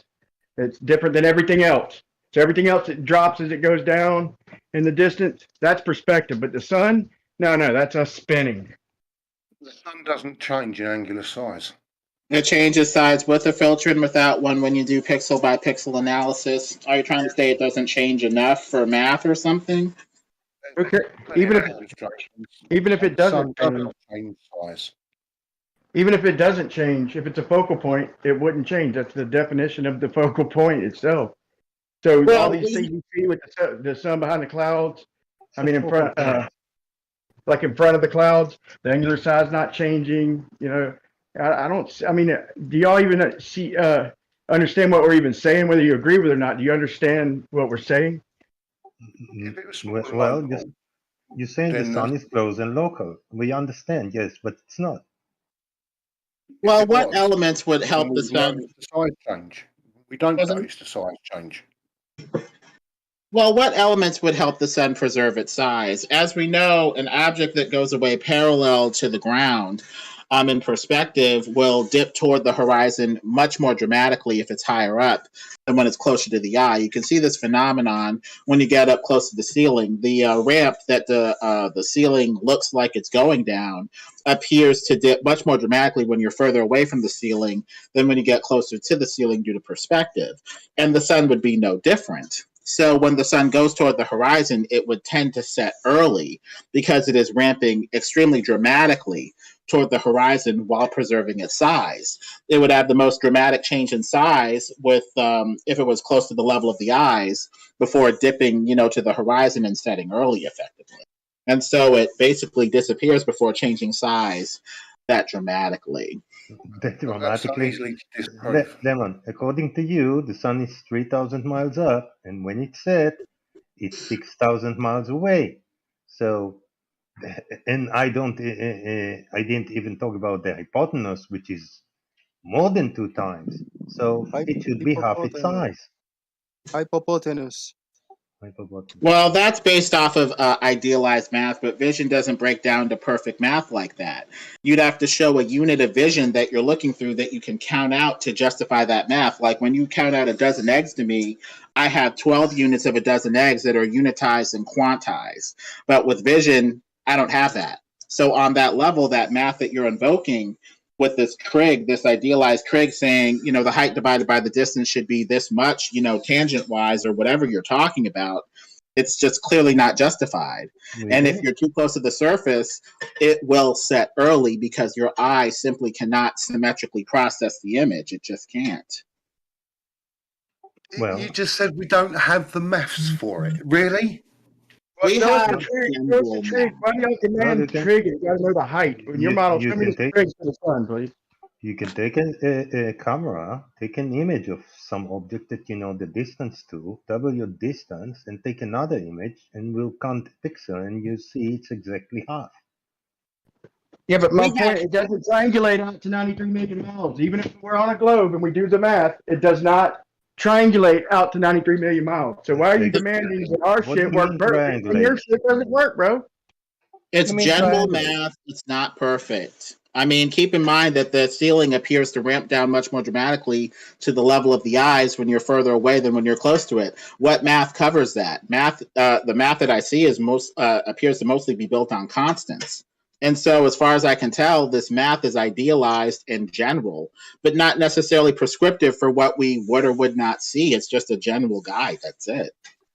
Perspective is not magical. It's just things that get bigger when they get closer and they get smaller when they get further away. That is it. That's perspective. Yeah, that's all it is. That's all. So why does the ground ramp up then? Why when we go to the beach and we look out at boats, how come they look? How come it looks like we're looking up a hill? Just because the boat's wait. Is that just because the boat's getting smaller? It's universal. Perspective is universal. So things don't disappear from the bottom up because of perspective, because things disappear universally from the top and the bottom. So it's not just things getting smaller then, right?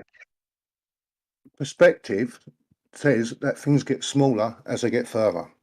Right. You said that's all it is, right? And I just give you an example of something different. They don't get smaller from the bottom. Do you agree with me now? That it's different. It's not things getting smaller. Do they? I would agree with you up to a point, but that only it would only be universal on all sides of the object where it disappears down to a pinprick due to perspective if you had equal room on all sides of the vanishing point of the object. Where is the vanishing point for objects as they go away parallel to where you're looking? It is toward the level of the eyes. So the question is, how much room up, down, left, and right on the object relative to the level of the eyes do we have on the object? If you're 6 feet off of the floor, you don't have equal room, say, on a 10,000 foot mountain.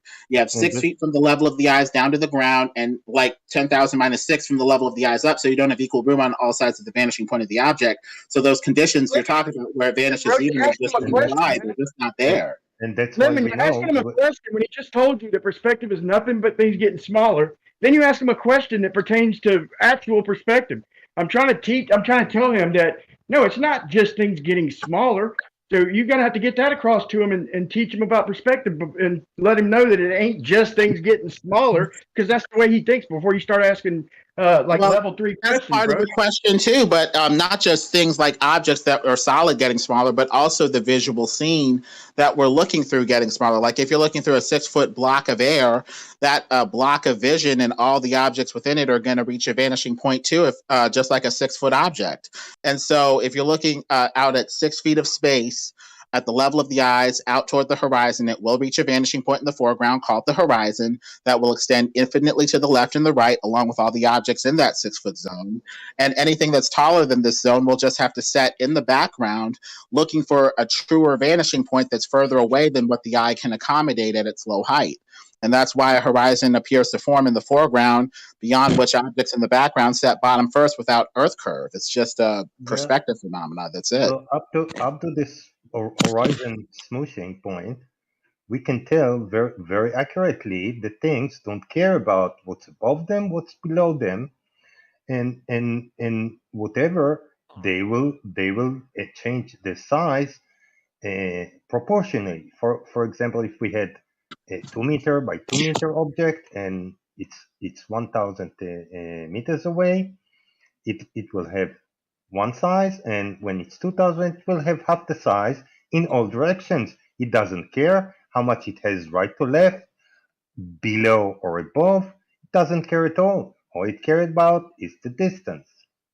Well, like I said, I would agree with you if you had equal room on all sides of the vanishing point, but we don't have that if you're low to the ground. So the conditions that are idealized that you're talking about with equal disappearance on all sides of the object, it just doesn't apply in real life when we're close to the ground. We do.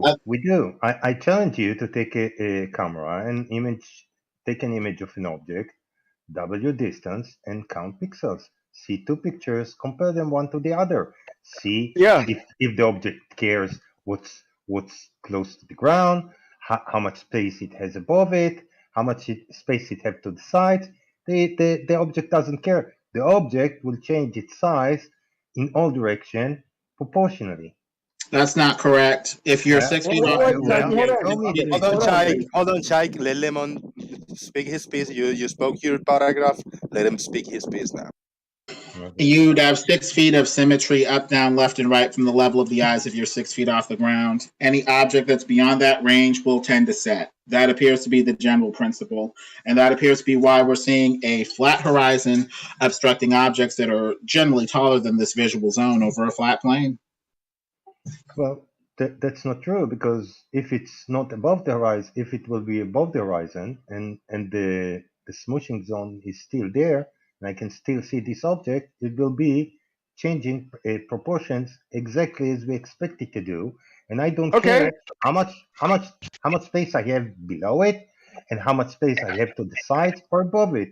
The object will change in size in all dimensions proportionally. Okay, so the ISS, when it's directly over our head, it's 250 miles away. Okay, and then when it gets 500 miles away, it should be half that size, right?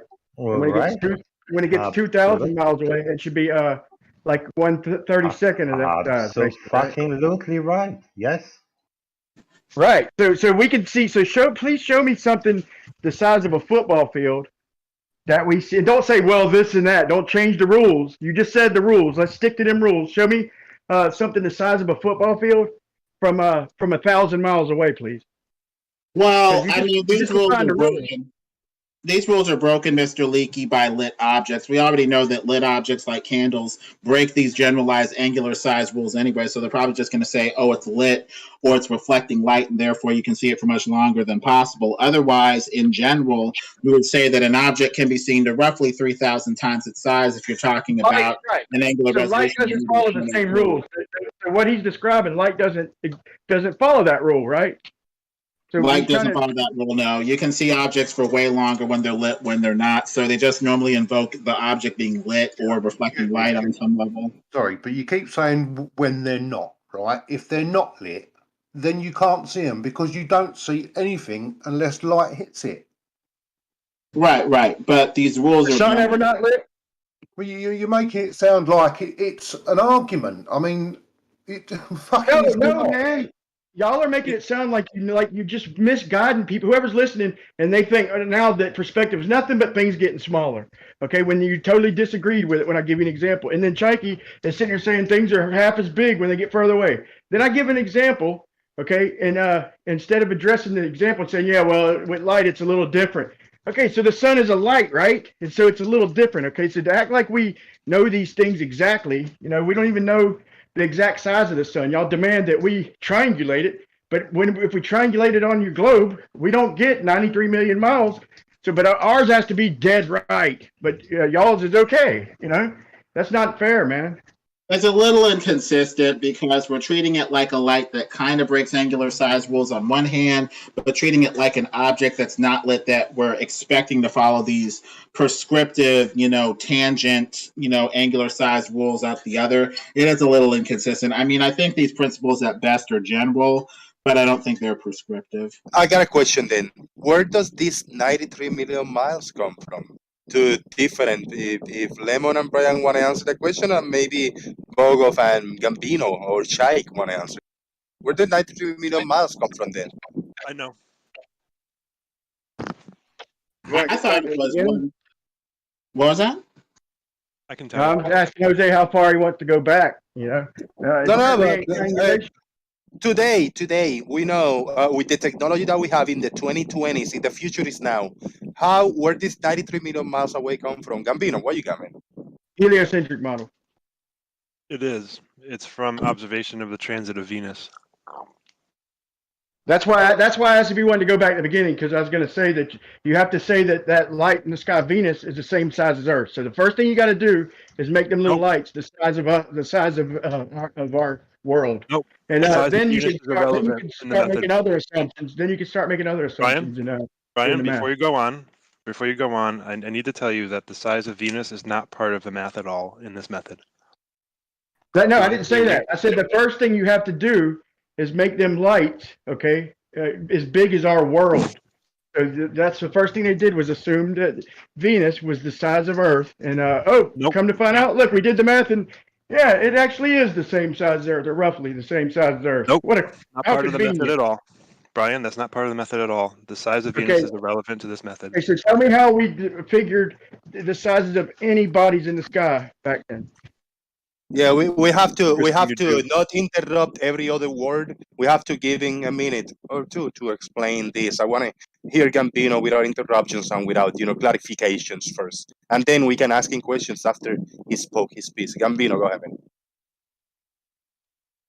Well, if you know the angular size of something and the distance to something, you can figure out its physical size. That's really straightforward, but you don't need to know its physical size before you figure out its distance.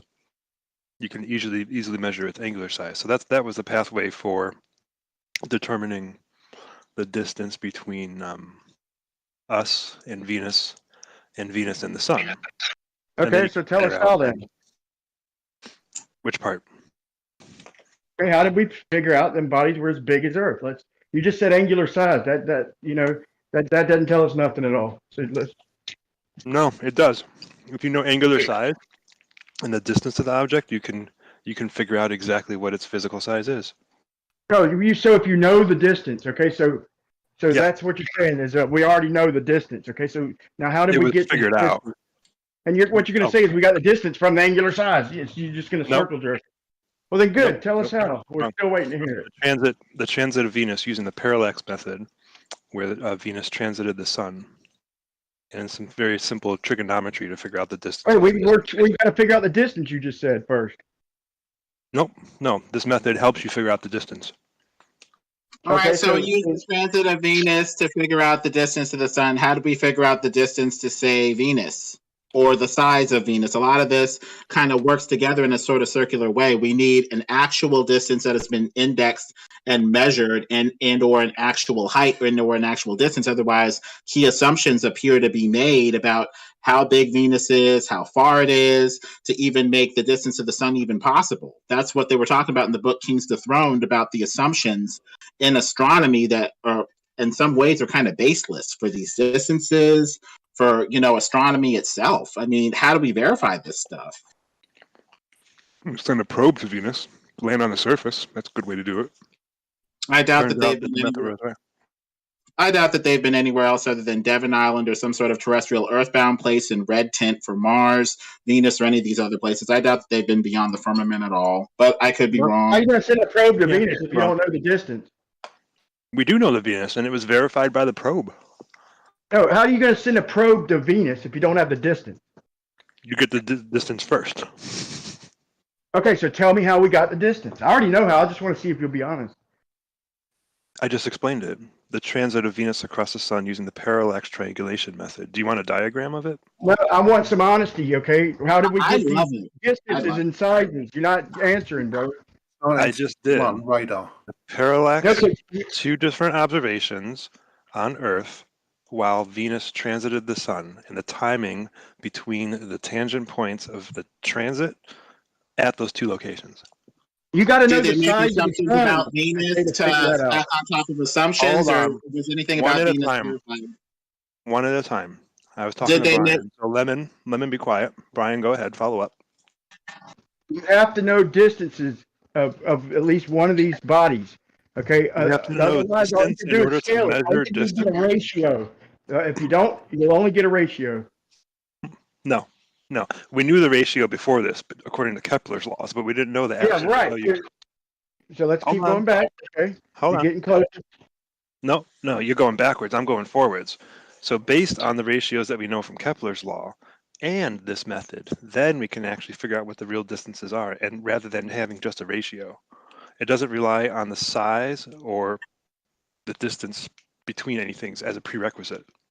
If you don't have the size or the distance, you're not going to do anything without an assumption. You got to have the size or the distance, okay? If you do have one, then you can determine the other, but you can't start with neither.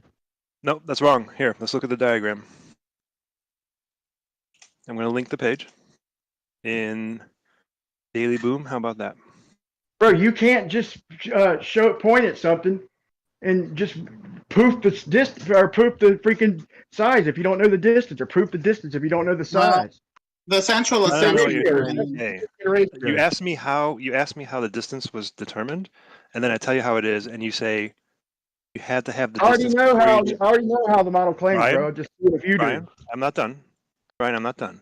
You asked me how the distance was determined. I tell you how it is, and then your follow-up answer is you need to know the distance first before you measure the distance. Is that what you're No, saying? you tell me the size, bro. If you're gonna try and tell me the size, you have to know. You can't just get, bro. You're not. I know the heliocentric model's answer to this question. I'm just seeing if you do. Okay. Obviously, I know it better than you do. Obviously, you don't because you're saying that we don't need the distance or the size to anything to Well, get it To do what? Brian, To do what specifically? Lemon, shut up. I'm talking to Brian. hold on, I'm talking to You him need to now. know. Brian, the central assumption Yeah, was that Lemon, go ahead. Venus and Earth were the same size. That's the central assumption that allowed them to make the rest of their assumptive math. They had to No, assume they didn't. that Earth and Venus were more or Nope. less the same size. Nope, that's not part of the method. That is absolutely wrong. Look at the link. Bro, you can show us anything you want. Anybody listening knows. Okay, even Globers know. Okay, that you need that. You can't get information on something without the size or the distance, one or the other. So I'm just asking if you. And I this mean, is You how got you you can got it. test it. You got to talk to them, Brian. Ladies and gentlemen, but don't do that all the time because it's annoying. But I mean, we talk to each other over here. But if we want to convey a message to the audience, then we gotta address it like this is not for you, not answer for you, an answer for the audience, bro. Maybe you know. So show me in the math here where the size of Venus is needed to determine its distance. Because I don't see it in this equation anywhere. I'm not looking at the equation. Okay, so what are we trying to figure out again? The size of Venus? Nope, the distance. Okay, we're trying to Why get you the tell me distance. you're not looking at the equation? When you asked for the method that it was No, used, why do you tell me I'm not going to look at the method that was used? No, I said I'm not Like- looking at it right now. I'm on the phone right now. I'm cooking, but I'll look at it in a second. But dude, you didn't know that like Marie Curie guessed that the size of Venus, and then they did all the math, and lo and behold, yeah, they were right. After doing the math and applying Kepler's laws and all this stuff, they found out that Venus, in fact, was the size of Earth, roughly. It You wasn't didn't know Marie that Curie. It wasn't started Marie in Curie. the Brian, the it wasn't moon. Brian. It wasn't Marie Curie. It was Cassini that you're talking about, and that was a prior unrelated method. No. Okay, Can we, I'm talking Brian, about underlying. before you make that point, can I ask you a question, Brian, and Big Gambino the same question? Maybe you want to answer first. Can we agree, all of us? I mean, I am really happy with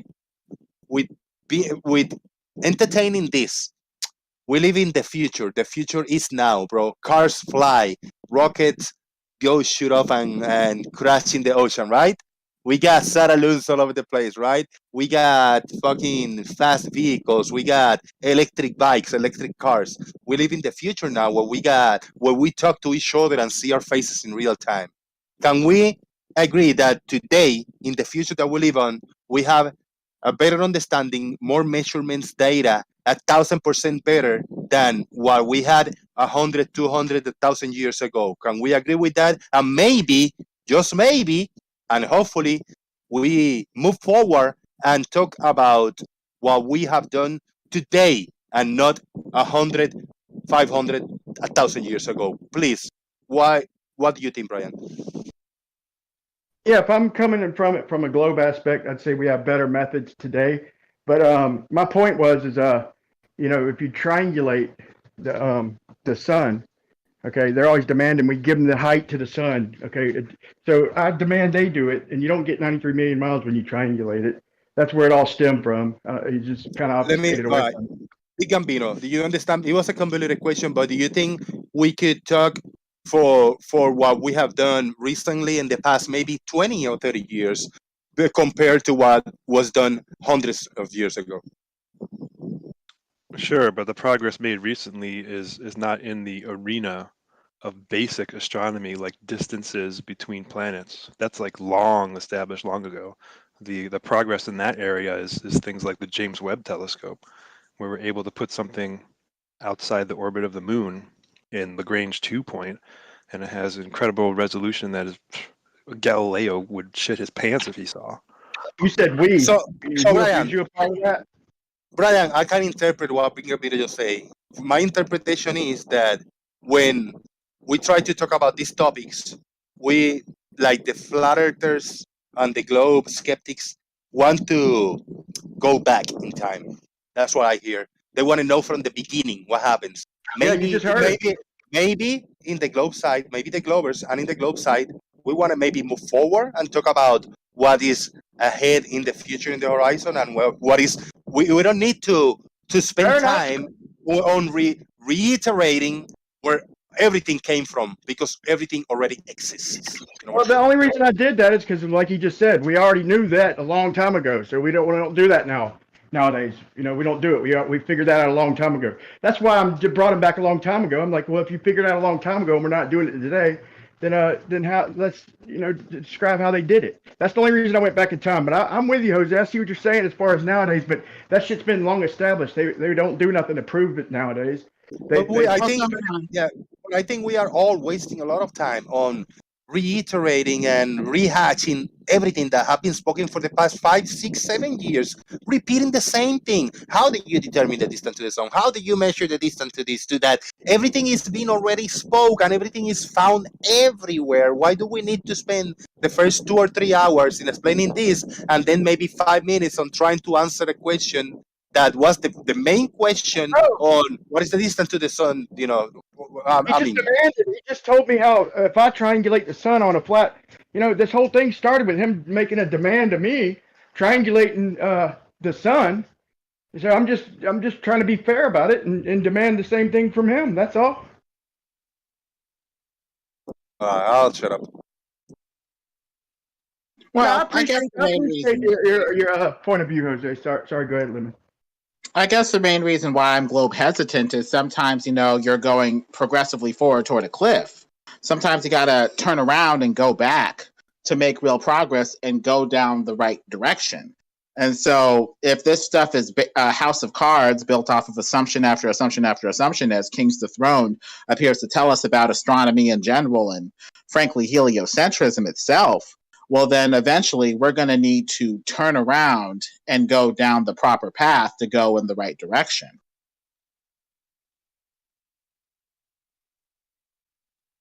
Well, I mean, you can just pay attention in school where they teach us the history of these scientific discoveries. No, I already did. I just wanted to see if you knew it, man. So thanks for the little backhanded compliment. But yeah, it was assumed. It did initially start with initial assumption, and then the math came from there. And I'll even say this.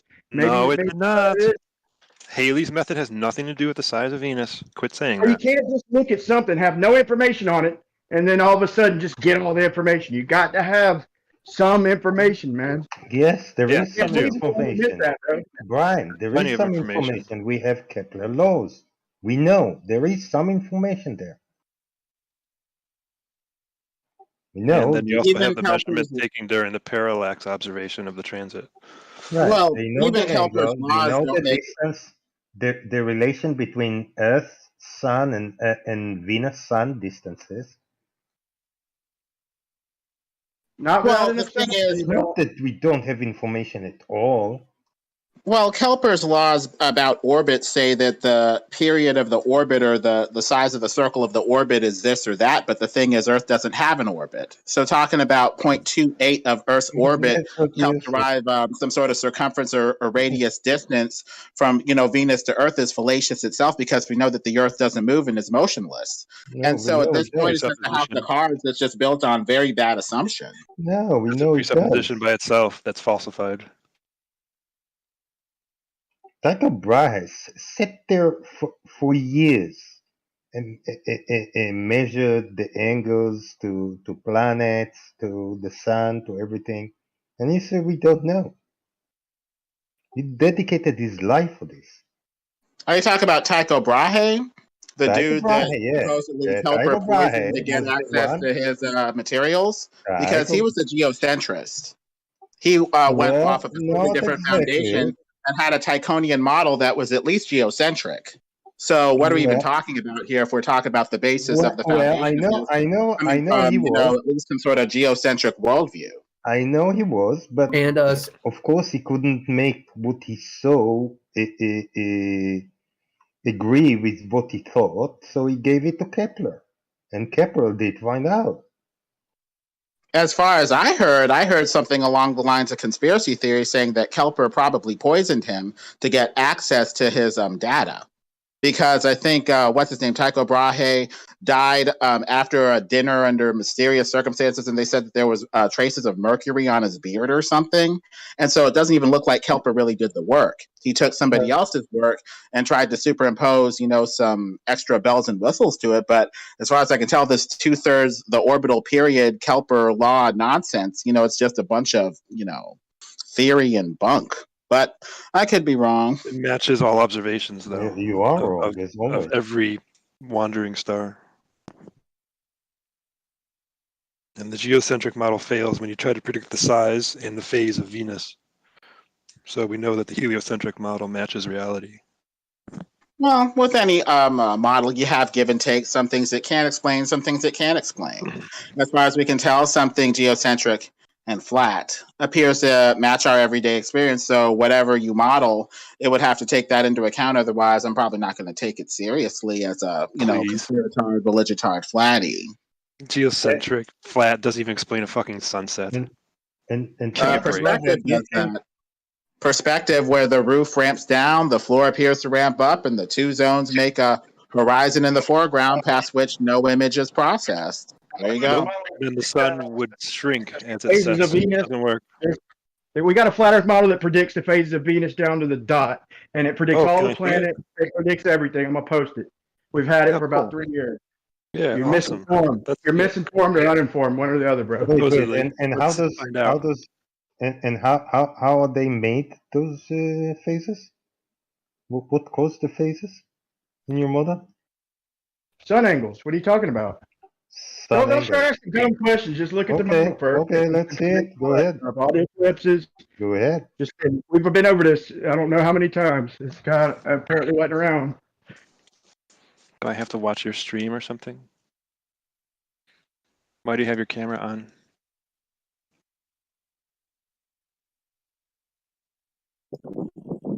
Well, I watched Robert Sungenis's special on geocentrism. He hasn't gone flat. It is what it is, but he is right about geocentrism. And he talks about how the Tychonian, model basically accounts for most, if not all, of these observations just as well, with the Earth being at the center. I'd say that the Earth is, not moving and in the center in that form, and everything's just revolving over and around us. That's not a model, though. That's like a hand-waving speculation. That matches the flat horizon we see, the lack of movement we feel with our legs. I'd probably go from there. Still an incomplete model. And this is pseudoscience at best. Pseudoscience, as in it's not testable, observable, or repeatable? As far as I can tell, gravity is part of your heliocentric paradigm. Have you seen gravity clump anything together and make a rock with water sticking to it? As far as I can tell, that's a no. At what scale? So that part of your model would be pseudoscientific at best. In the surface of the Earth, no. In the International Space Station, yeah, small table countertop models, yes, have been done. Like the one we show you when talking about the clip that Reishi 5.0 put a little clip of a cup of water sitting in the desk of the Chinese space station.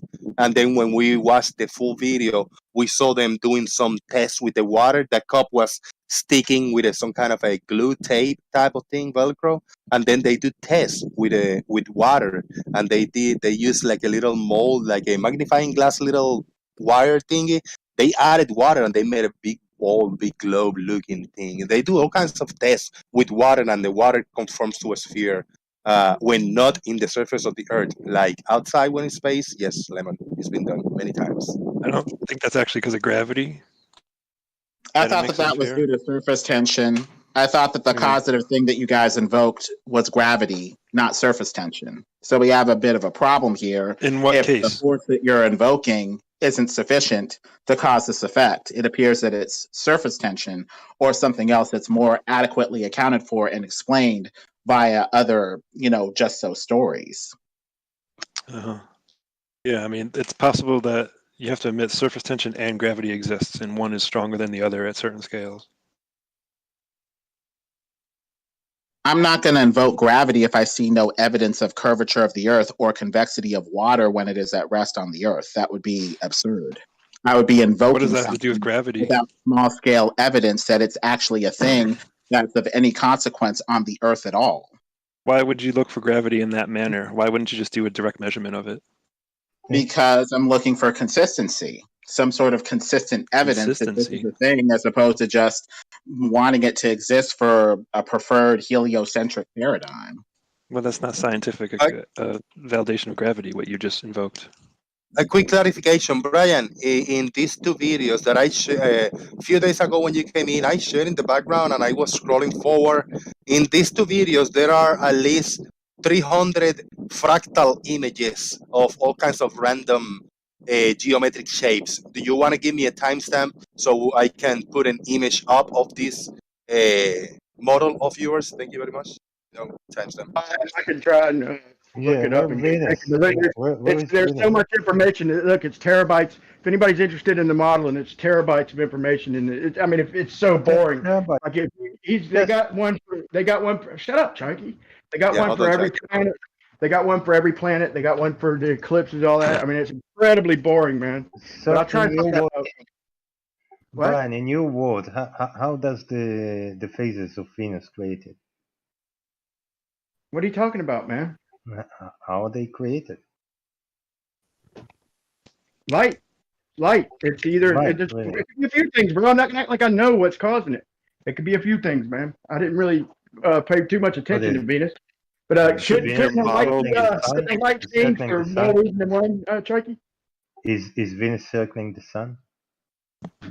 I don't know, man. I don't like to claim anything for certain. I'm not God, bro. Nobody knows what's going on. The only honest answer. Well, even your model has a couple things to explain. Why aren't all the planets in phase similar to Venus? You know, shouldn't you explain that? I mean, if Venus can be in phase, why not Saturn?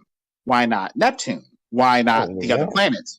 We have a heliocentric model explains that perfectly. Period. Why not them with their phases? I mean, there's stuff in this model that's explained on both sides, stuff that isn't. So we just need to talk about what the model can account for and what it can't, and go from there. In the heliocentric model, why would you ever see a non-full phase of the outer planets?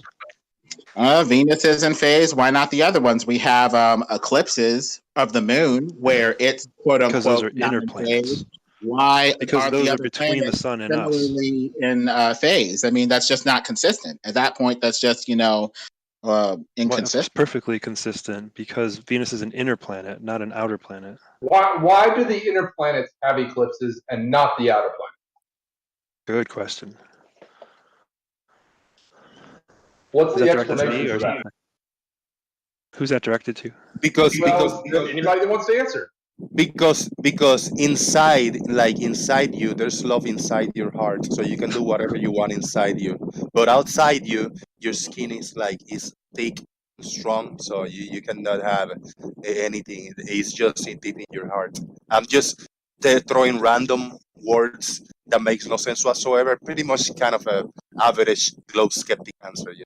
Sorry, thank you. So you're talking about a total eclipse of the heart then.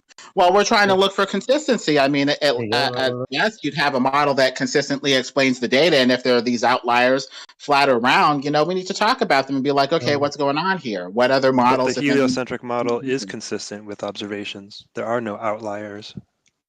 Except for the fact that we don't see curvature. The only curvature that we quote unquote see is a bad interpretation of perspective that ignores how perspective makes things above the surface eventually merge into the surface and potentially cut it off bottom first if you're too close to the surface. That's all. There's no curvature. No, you said heliocentric model in the planets. Now, why are you talking about Earth curvature? We're talking about the solar system and phases of the planets. Now you're changing topics. Because Earth is used as the springboard for this bad thinking, this bad philosophy, and this bad logic. It says, oh, I can't see past the horizon. There must be a globe here. There must be globe gravity to curve it and make it into a ball. And for the rest of it, flows from there with bad logic on top of bad logic. That's why we have to go back and see if we made a critical logical misstep for this whole house of cards in the first place. I don't see how that follows, because that's not really related to explaining the motion of the planets. And that's what the topic They was. just revolve over us while we're motionless and at rest. The rest of it But is then just kind of if you think speechless. that's true, then you can't explain the phases of Venus. Maybe it's just like the moon. Sometimes it's in phase, sometimes it isn't. Maybe it goes through some sort of dark electromagnetic zone where it's half hidden, like the moon. A dark star could explain it, where you see this translucent, or rather, you normally don't see this translucent body until it gets in front of something to cause some sort of eclipsing. That could happen with the Venus. There's other explanations even there. And none of them have any evidence, and they're not even a coherent hypothesis. There's evidence of dark stars. We call them Kordaluski clouds. We call them dark holes. This area in the sky where there appears to be little to no light, and or you're seeing through it a little bit. We already have evidence of that. Yeah. It's just, the question is just the interpretation. What are we going to Astronomy interpret? doesn't ever see this. We don't see Kordaluski clouds. We don't see translucent bodies up there like dark stars, because the ancient world talked about dark stars. Translucent bodies that get in front of other things and cause eclipses. Can you send me a journal paper about dark stars? Can we predict? I haven't seen anything in the journal about it, no. But when I see it, I'll let you be the first to know. Well, you said you have evidence. We can't see those dark stars, but we can predict the phases of the moon. So where do we know these dark stars are? The dark stars like Ketu and Rahu in Vedic astrology. They talk about a slow body overtaking the moon and a fast body overtaking the moon, Ketu and Rahu. That appears to be some evidence right there in the Vedic astrology. There's no evidence only of the moon. bodies, No, those dark stars take only the moon. Nothing There was around also you. Only the Subphotonics moon. video They are before he got totally scrubbed off the transparent. internet. Lemon. They are totally Subphotonic had a transparent. bomb video about it. Lemon. It showed a slow body and a fast body overtaking the moon in video form.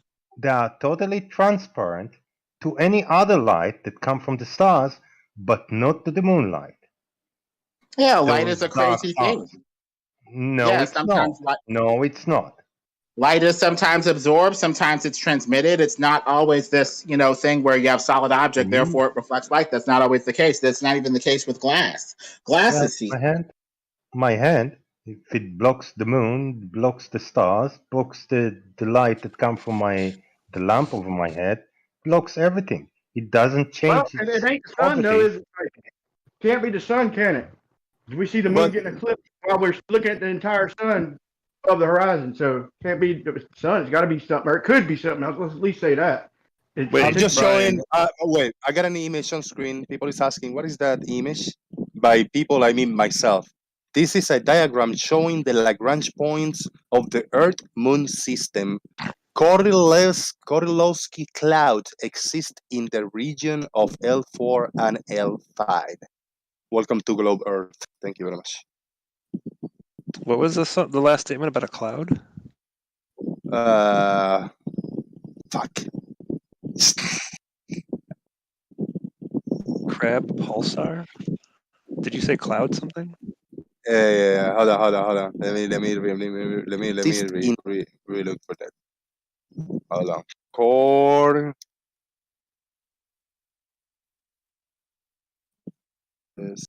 Clouds right here. The image that I'm sharing right now is diagram showing the Lagrangian points of the Earth-Moon system. Kordaluski clouds exist in the regions of L4 and L5. L as Lewis. L4 and L. And look at the diagram. We got the Earth and the Moon over here. Welcome to the globe, I guess. I mean, it works. This is well known and understood in globe Earth. I don't understand shit, but I don't think these people think that the Earth is some kind of a flat plane. Boom. It's a lovely model, bro. I'm gonna give you that. It's a lovely model, guys. What's cool is that the James Webb Telescope is there at L2, and what's awesome about L2 is that you always have communication to Earth, but you have some amount of shielding from the sun. So it's a really awesome place. I don't trust in people who give us that information, man. That's You me don't personally. trust the people? NASA? I don't trust. That's fine, but I mean, you can see the ISS yourself through a telescope, and you can pick up the radio signals from satellites, and you can get the weather. I see a little dot on full zoom. I see a little dot. But yeah. Full zoom of what equipment? But as far as them showing, when they show me the close-ups, it just, and then they show me the Earth from that place. They tell me that place is 250 miles, but I can show you high-altitude weather balloon footage that's higher than the shit they show us. I mean, it's just, besides that, dude, they're not credible, man. I take whatever they say with a grain of salt. Well, let's evaluate that. I mean, you have seen pictures from amateur equipment of the ISS passing over, haven't you? I got a P1000, man, and it puts my telescope in the dirt, bro, for as far as zooming. You need a big-ass telescope if you're going to compete with a P1000. I'm just telling you. Yeah, but the P900, No. there are random people videos of the ISS with the P900, which is not the best quality. With the P1000, it's a little bit better. But with telescopes, there's great footage from amateur astrologers and random people from all over the world that don't even talk about this topic. People have recorded the ISS from everywhere. Yeah, I just, whatever it is, it's been up. The Vedics recorded it, as they called it ISIS. And it will never land. Whatever they say they're going to do, they're going to keep backing it up like they already have, in my opinion. And I'm not 100% sure. I think it's just something natural, like with the shape, kind of like Saturn. It's got like, Saturn, it's kind of like a funny shape. And the Stay on one ISS topic. Stay focused. Hold on. Dude. I'm just giving you my opinion on it. It's natural. They'll never. Now, well, let me sum it up then. Okay, it's a natural body. Okay, it'll always be there. We're not going to ever land it. They're going to keep postponing it. They're stuck with it. It's up there, and now everybody knows about it. What? The ISS is not meant to It'll be land. there forever, bro. It'll never not be there. Its orbit's going to decay. That's why it requires boosting. That's what y'all been saying for a long time, and then they were supposed to land it. And I told they ain't going to land it. It's fucking natural. They ain't going to do nothing with it. Show me NASA saying they're going to land the ISS anywhere. They backed it up to 2030 from 2020. What was it? 2023 or 2024 to 2030 or some Back shit. what up? I'm not exact. They were supposed to fucking land. Okay, let's see them land the moon, bro. Let's see them land the moon. Nobody's ever said they were going to land the ISS. Okay, so what did I read? What got backed up then, Blue? What exactly got backed up to 2030? The decommissioning of it, I think. Yes. Not land it, but like let it burn up or whatever the fuck happens in y'all's model. Yes. Let it burn up in the air. Yes, in the atmosphere. Yeah. Yeah, they're planning on deorbiting it eventually. Yeah, can't last forever. At what point do? Yeah, well, I mean, if it's natural, then they ain't gonna be able to do fuck with it. And well, this man-made structure that I got an image up on screen, which we call the International Space Station, where people go and come from it and to it since the mid 80s and late 90s, I think. Sure, yeah. So this man-made apparatus that has been assembled up there, this is what will be decommissioned. That is not going to be in use anymore. You say it's natural, Brian. You say people are going to it and from it. So show me a craft on a slow little engine. Well, Brian, if in the I'll answer you that. If in the past 3, 4, 5, 6, 7 years you haven't seen any video and any pictures of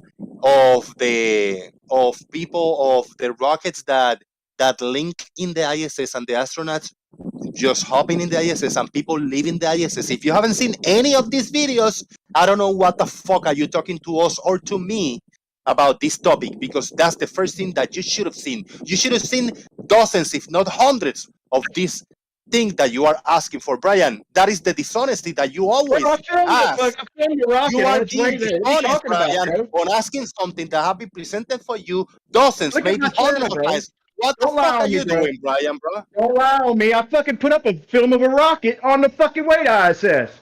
Okay, so don't sit there and lie on me like I ain't seen none of this shit or ever talk about it. I'm just giving my opinion, bro, and it's upsetting you, man. Why in the fuck are you asking for something that have been presented for you so many times, bro? To waste our time? Is that your goal? Is that your goal, Brian? To waste our time? You're saying it has been presented? Because I've been waiting for it for years. I want to see the crap. You don't know how to do fucking research. You don't know how to do fucking research. You don't know where to look. In this show has been presented dozens of times, bro. In the past 3 or 4 years. Bro. Only. No, it hasn't. I'll expect an apology too for all this bullshit you're fucking throwing my way. I don't know why you get so upset.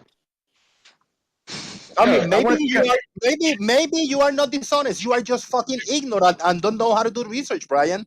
If you haven't seen this, bro, I'm being honest with you. You are ignorant on not knowing, on not seeing any of these things that you asked for. So you've seen it. You've seen a Yes, craft many on of the them. approach? Since I was a flat earther, yes. Myself, I found a bunch of those myself. And plus, all the debunk channels have presented this. So I've seen hundreds of this same presentation. And every other week, I hear a flat earther or a globe denier asking for this very thing. And dozens of leaks rain their way.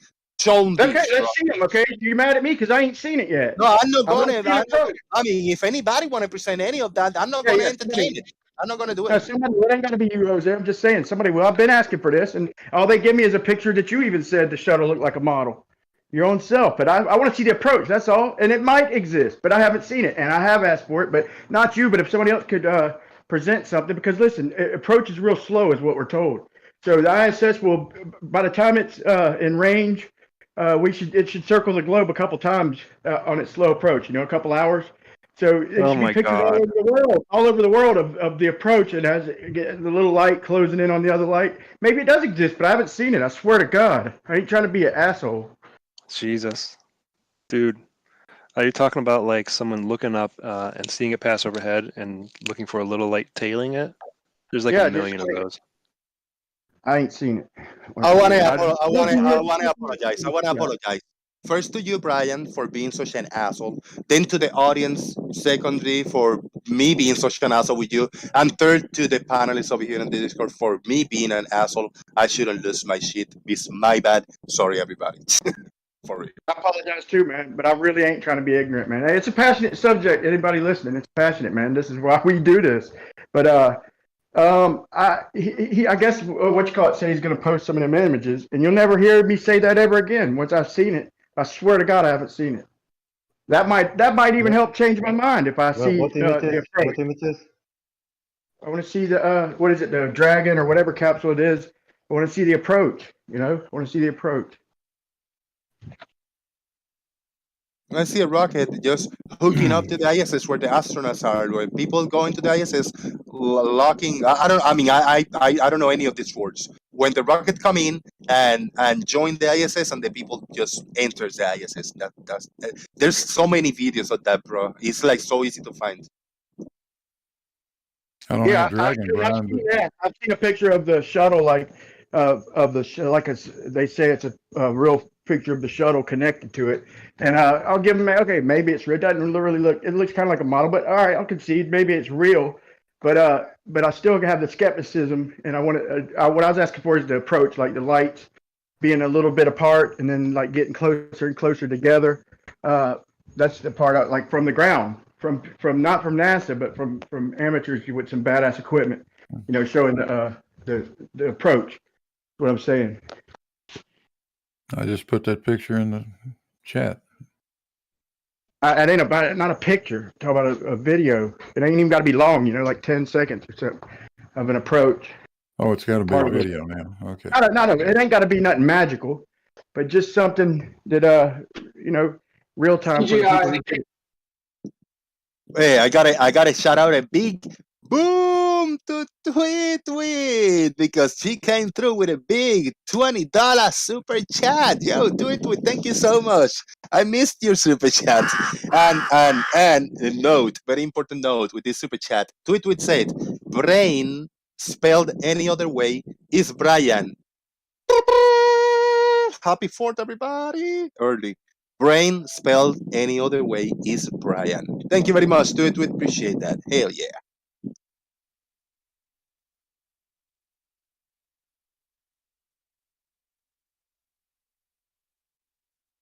All right. Anybody have on hand a link or a video clip of how do you call that? A rendezvous? There's words that resonate with me, but I don't know if a rendezvous is what we're talking about. Like an approach. The probe, the approach, the rendezvous, and then they just clack. It's approaching now 20 meters, or locking, yeah. And then you see the astronauts inside waiting for them, and they open the thing, and they, yay, happy everybody. They that. Remind me, how long does it take them to dock? I'm guessing, if the Docking, yeah, docking. I'm gonna guess. I'm How gonna say long does it take them? probably an hour or two. And An I'm hour. thinking And how much? For ISS should how make it long around the can entire Earth. for At least how once. long can you see the ISS in the sky? About 7 or 8 minutes. 7 minutes. Right. Good, So how good do you time. want to see docking? Huh? Hold on. Get If it's lucky. the approach, I said I don't need nothing magical. You ain't got to make excuses. Look, I just want to see like a little bit of a lights getting closer from the ground. That's all. It might exist. Okay. Here's the thing. The point is that the ISS, if the approach is 90 minutes, then the whole world, I mean, around the world anyway, everybody in that path had the opportunity to film it. I've looked for it. I couldn't find it. I mean, I've seen ISS, but I've never seen the approach, and it should be visible in a lot of places. Every approach, not just one random one. Every approach we should see these lights closing in on each other from the ground with a decent equipment. ISS docking is what it's called. The ISS docking. That takes hours, some people say. But we can, speed it up. We can scroll forward. We can. There is. I seen a lot of videos. I didn't think anybody was going to question that because it doesn't. I mean, oh well, I guess.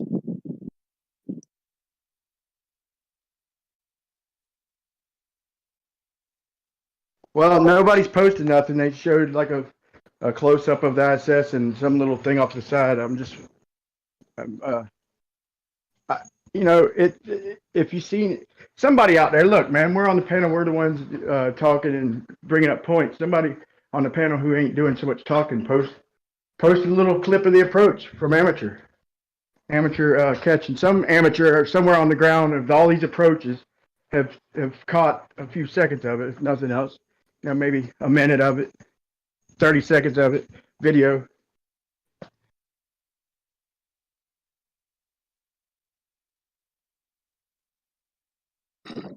Big shout out to everybody watching. It's a Friday night, and I know a lot of people is partying and hanging out, but still, 30 people is a decent amount. And I thanks everybody for hanging in here, and you guys for being here in the Discord. We got Blue Marble in here, Bogov, Brian Leake, Prostremesis, Chaik, Discord user 11 Chimp, Lemon Bird, and Leal is being muted all day long. Shout out to everybody and everybody in the YouTube chat box. If you haven't hit a like, hit it now, and you can support via PayPal or Super Chat. Question, comments, concerns will be taken care of here in real time. Boom.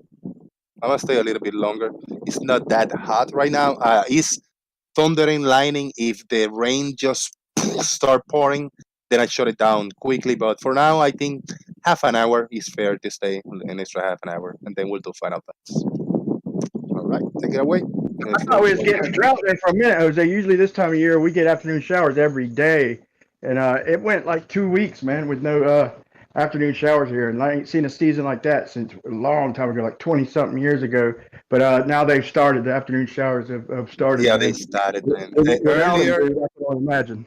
I was gonna do a show early, but it was getting so black and dark and lightnings in the distance. But it didn't rain over here. Now the neighbor told me earlier that it was raining in Palm Harbor. It's like, I don't know, half an hour from here. That it was heavy pouring, like big storms. Sometimes it rains over here where I'm standing, and I go across the street and it's not raining. That's how it's here in Florida. But I think it's coming. Yeah, the big dark cloud and lightning is approaching. If me and you, if we catch a high storm, a high cloud with a bolt of lightning, I think the globe predicts it'd have to be pretty high. Probably about 7 or 8 miles. If we see a lightning, we should be able to see a common bolt of lightning in between. You know what? I have to redo the math. I don't want to make that claim outright, but I think just from memory, the math is pretty close where we could both see a bolt of lightning. I think we're probably about 300 miles apart, maybe something like that. Yeah, but So, that could be almost impossible because when you see the maps, when I got this storm, I'm about to look at the radar. I just googled radar, and it shows me in the area. So and there's It's like waves of rain, like just patches. And then I zoom out to Florida, and there's all kinds of patches of rain. It's not like a one system just giving us rain. It's patches and And I patches. remember that So one time big lightning struck hard here, man. It was in your direction, but it was real close to me. And it struck, man. It was loud, man. And I was like, just for the hell of it, I was like, "Did you hear that, Jose?" And I didn't think you would, but you're like, "No, it's sunny over here." But I was just thinking of something like right in between us. But man, who likes to do the math? Like Blue, man, he's good at that shit. He could probably do it. He probably could do it in a heartbeat. If let's say a bolt of lightning, it's 7 miles up in the air, or it starts 7 miles in the air from the ground, how far would we expect to see that thing? Just that would be even worth, see if it's even worth looking into it further. But I don't know. I think the mathematics. Let me look, man. Let me check. anybody have any idea? Maybe I will rephrase the question. If there's a storm and there's biggest lightning, what will be the diameter or the radius that could be seen from how many miles away? If anybody got any idea.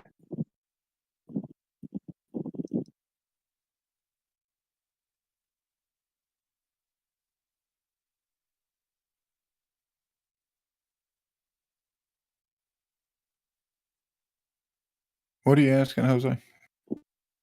If there's fireworks started around here already. If there's a storm, a big storm, how far away can we see a lightning of the storm? Like if I'm seeing in the horizon and I see a lightning storm in the horizon, what will be the radius or diameter that one person can see? Like how far can we see this storm? Does it depend in the height, the type of storm, or the height, or what do you think? Yeah, I think it would be so case specific. There's really not an answer. Lightning can go cloud to cloud. It can go cloud to ground. If it somehow or the other decided to go cloud to cloud, 35,000 feet, you'd see it 200 miles away. But that depends on nothing being between you and it, and that's usually not the case with thunderstorms. Yeah, but say 200 miles. So if it was right directly between me and Jose, and if we're within 400 miles, then there's a chance we could see the same. Yeah, if we be looking, event. if we be looking to that direction, like, hey, do you see the dark cloud far away in the horizon, that storm? Yeah, you see the lightning. And if we're looking to the same area and it's clear, there's no trees, and in the we might be able to cross and see it both. I think, that wouldn't. Yeah. Hello, everybody. What's up, I man? think the math says we can, but I think in reality, no, not even close. Right. That's Right now, I'm not sure though. I'm not sure. look, Brian, this is me right now. I don't know if you're watching my screen share, but if you guys it on YouTube, I'm right here with this little patch of rain right here. See, like the Tampa Bay area, and I'm near over here. So this is the one that's gonna get me. But if you look around, how many more patches of rain is everywhere? Everywhere is patches. I don't think the trigonometry works on the clouds, man. Before I even attempted it, I just wanted to see. And now I'll be honest, I didn't get the clouds all the way to the ground or nothing like that. But I set out to drive, and I just picked the cloud that was over the tree line in the distance, and it was like about 11 miles before I got under it. And there could be a big difference, if it's lower than the tree line. But I couldn't believe that I got under it that quick. I mean, it still took a minute, but I couldn't believe it, man. I thought the cloud was like 50, 60 miles away, but 11 miles, I was underneath that bitch. Brian, I found something for you. Watch it.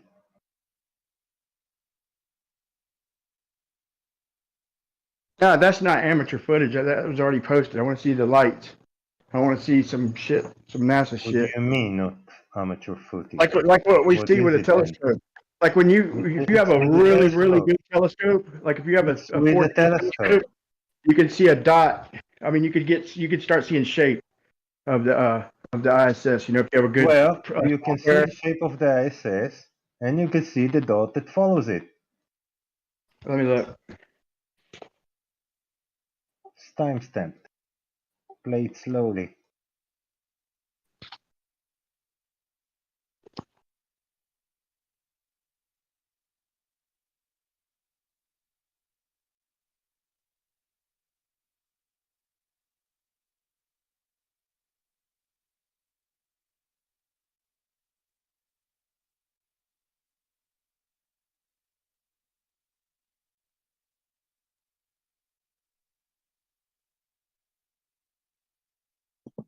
Very cool, Shike. I have never seen this, bro.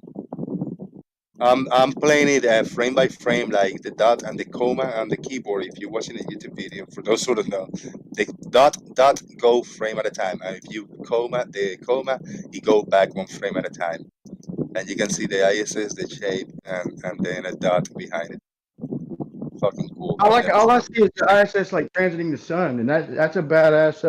Yeah, that's good equipment catching that. One thing you could do is we could accept the size of the ISS, the width of those things, and then say how many times it goes across the sun, measure the distance across the sun with like a ruler.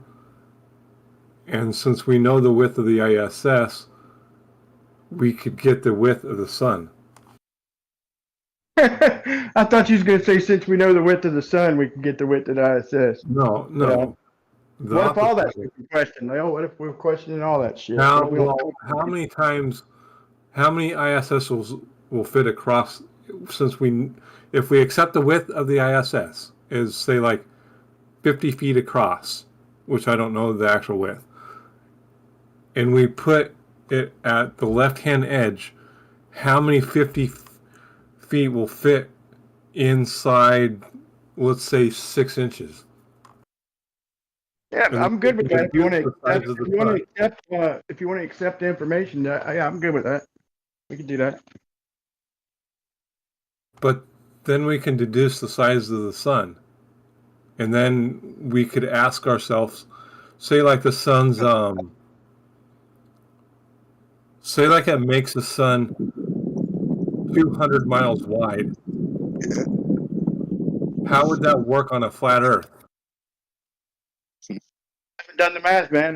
That's interesting. I try it. So what are we assuming first? We're assuming the eyes is how wide? Let's just make an assumption that it's 50 feet wide. It's probably wider than that. Yeah, it's probably wider than that, Lil. Let's at least go 200 or something like that, or 100 for simplicity, maybe. Say like 100 meters or something. Make it reasonable. And then what's the height? Oh, the height doesn't matter. It's just the width. We're measuring the width of the sun. The width of the sun with the ruler, which is, let's say it's, I don't know, 6 inches across from where the ISS transits. Well, let me just say, if the ISS is, let's just say it's 50 feet. I mean, this is stupid, but just for an extreme example, if the ISS is 50 feet above our head, it's going to block the whole entire sun.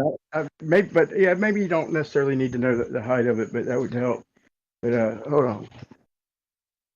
We're just trying to get the width of where it's transiting, not the height of the sun, but the width.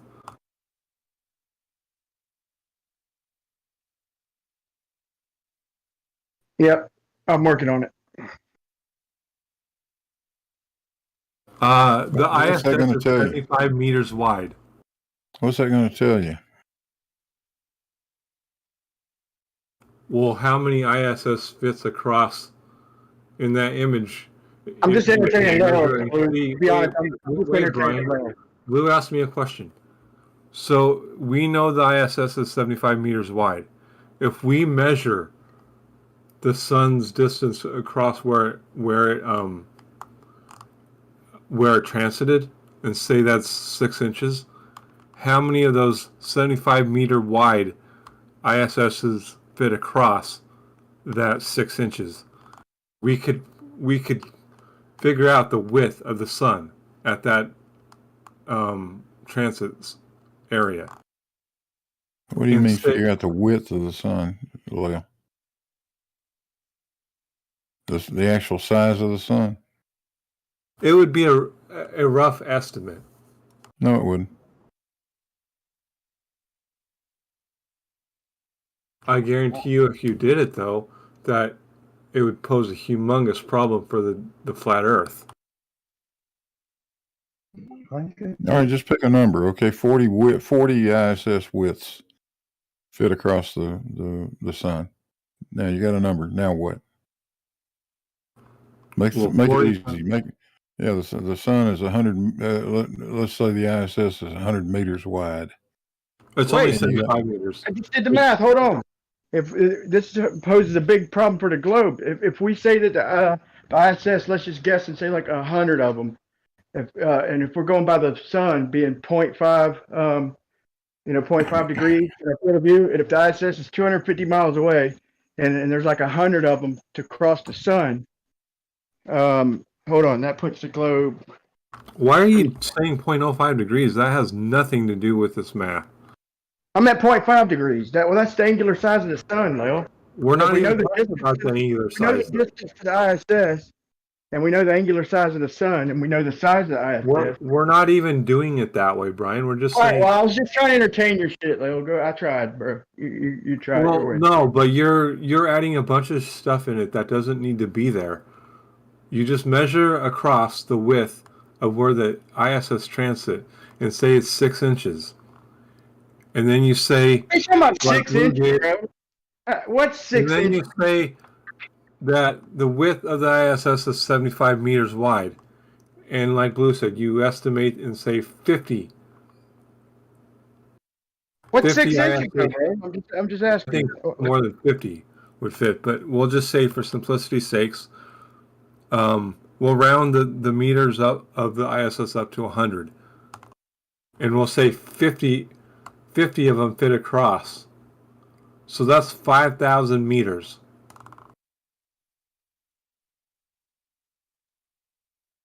And?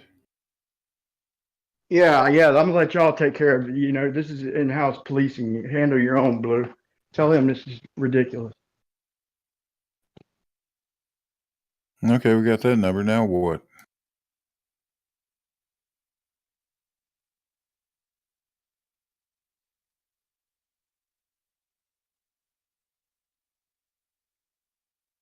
One moment, Blue. Oh, he said 6 inches, so imagine 6 inches.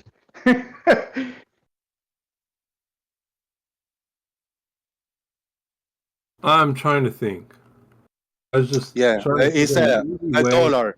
Leo, pull $1 of your pocket, a bill, $1 bill, whatever denomination. That's 6 inches right there.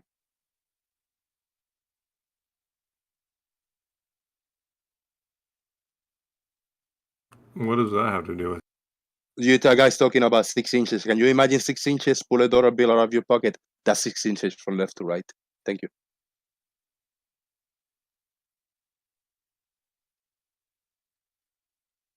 If you presume you know the distance to the sun, then yes, you can estimate the width of it.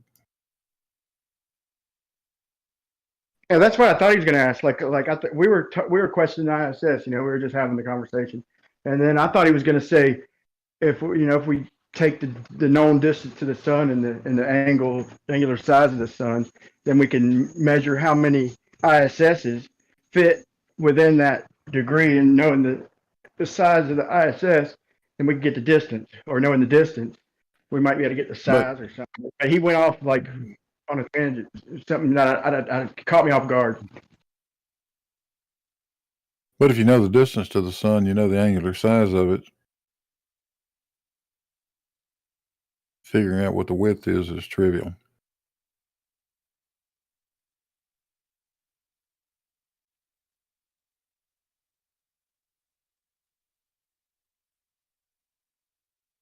Tangent of a half degree times 93 million. There's your number. Boom.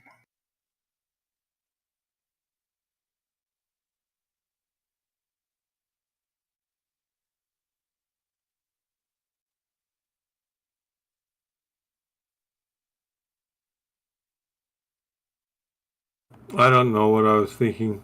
I was thinking that I could figure out a way to show that the sun is too wide to fit inside the flat Earth by using the ISS as an example.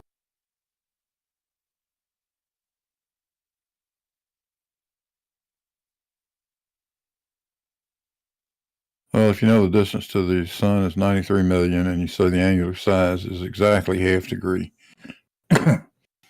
tangent of half degree times 93 million gives you 811,000 miles. The sun is actually 860, I think. But that half degree is probably not right either. It's a little less than that. 860, that'd be half of it. So Well, we need some sunblock, that's for sure, Lil.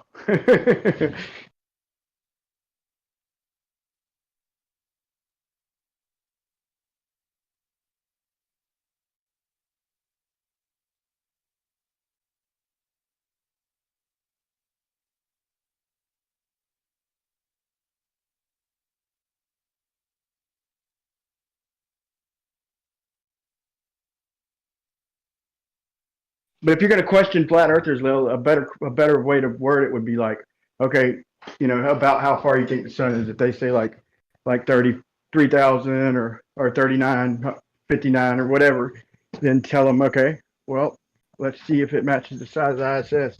Say if it's so we know it's half a degree in angular size, and then we know, okay, so if we're assuming it's 4,000 miles away, then the ISS, I'm just saying that'd be a better pathway, kind of along the lines of that. Go with information, fill the gaps with information they assume. So if they're gonna guess, if they know the distance to the sun, then kind of hold them to it. Like, okay, well then, how does this work? Blah, blah, blah. That's the problem, Brian. I've tried that before, and now no flat earther that I've tried that on will tell me what the distance to the sun is. They say they'll just come up with an answer. Work. Well, we don't even know what the sun on either model. Brian, I'm not finished. When I ask a flat earther that question, their response now is, well, we don't even know what the sun is. And that has no bearing on how far the sun is. Bro, you didn't even put together a coherent question, bro. The sun could be made of water, and it's still the same distance away. It don't triangulate, what it's bro. made of has nothing to do with how far away it is. You're thinking that we triangulate the distance to the sun. No, that's not what I'm asking. No. Triangulate. Brian, you're not listening to what I'm saying. Bro, you're asking me. Okay, we'll make it clear. You're hearing me, but not actually listening. Whenever I have asked a flat earther in the past recent time, how far away is the sun? Their answer is, we do not know what the sun is. That is not an answer, because what the sun's made of has no bearing on how far away it is. Hey, that's an honest answer, though, right? At least give them that. No, it's not. It's disingenuous. What do you mean? No, it's not. If their answer is they don't know what it is to try and calculate it, that's honest. That's disingenuous. Hold on, Leo. The answer shouldn't be we don't know what the sun is. The answer should be we don't know how far the sun is, because the question is being asked is how far is the sun. The question that is being asked is not what is the sun. The question is being asked is how far the sun is. The answer should be we don't know what is the sun. Correct, Jose. That is correct, Jose. If the answer is disingenuous to say that it's to the question I asked is we don't know what the sun is. It could be made of water. It could be made of orange juice. It could be made of milk. It could be made of any substance on Earth, and it's still the same distance away. Okay, I'll give you an answer, Leo. It's about 3950, about 3,950. That's what I projected. Okay. 4,000 miles away. Yeah, roughly about 4,000. Let me restate that. What is the distance of the sun above the surface of the water or the land? 4,000 miles, roughly. 4,000 miles. Yes. You want to know how? I got it? Sure. Okay, trigonometry. Standing directly under, that's going to be standing directly under the sun. Okay, and then going away 69 miles. Okay, on a flat Earth. Okay, do the math. Okay, the tangent function of and you figure 1 degree of change over 69 miles. Puts the sun about 4,000 miles above. That number is given because the people who measured that believed the Earth was a sphere, and they watched things disappear over the curvature of the Earth 1 degree for every 69 miles.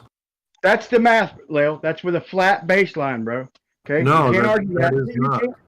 It doesn't. What do you mean it's not? Do the fucking math, man. The people who came up with 60 nautical miles. I'll post it for you, bro. I'm not talking about that. That's where it came from, though.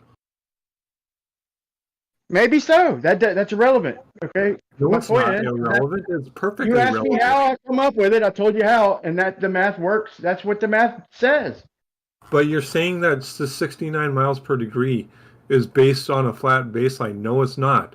That's empirical, bro. That's empirical. Yeah, it's empirical that there's 69 miles per every degree of curvature of the Earth's surface. Right, you're going to just start bouncing around now, right? You're not going to let me. You're not...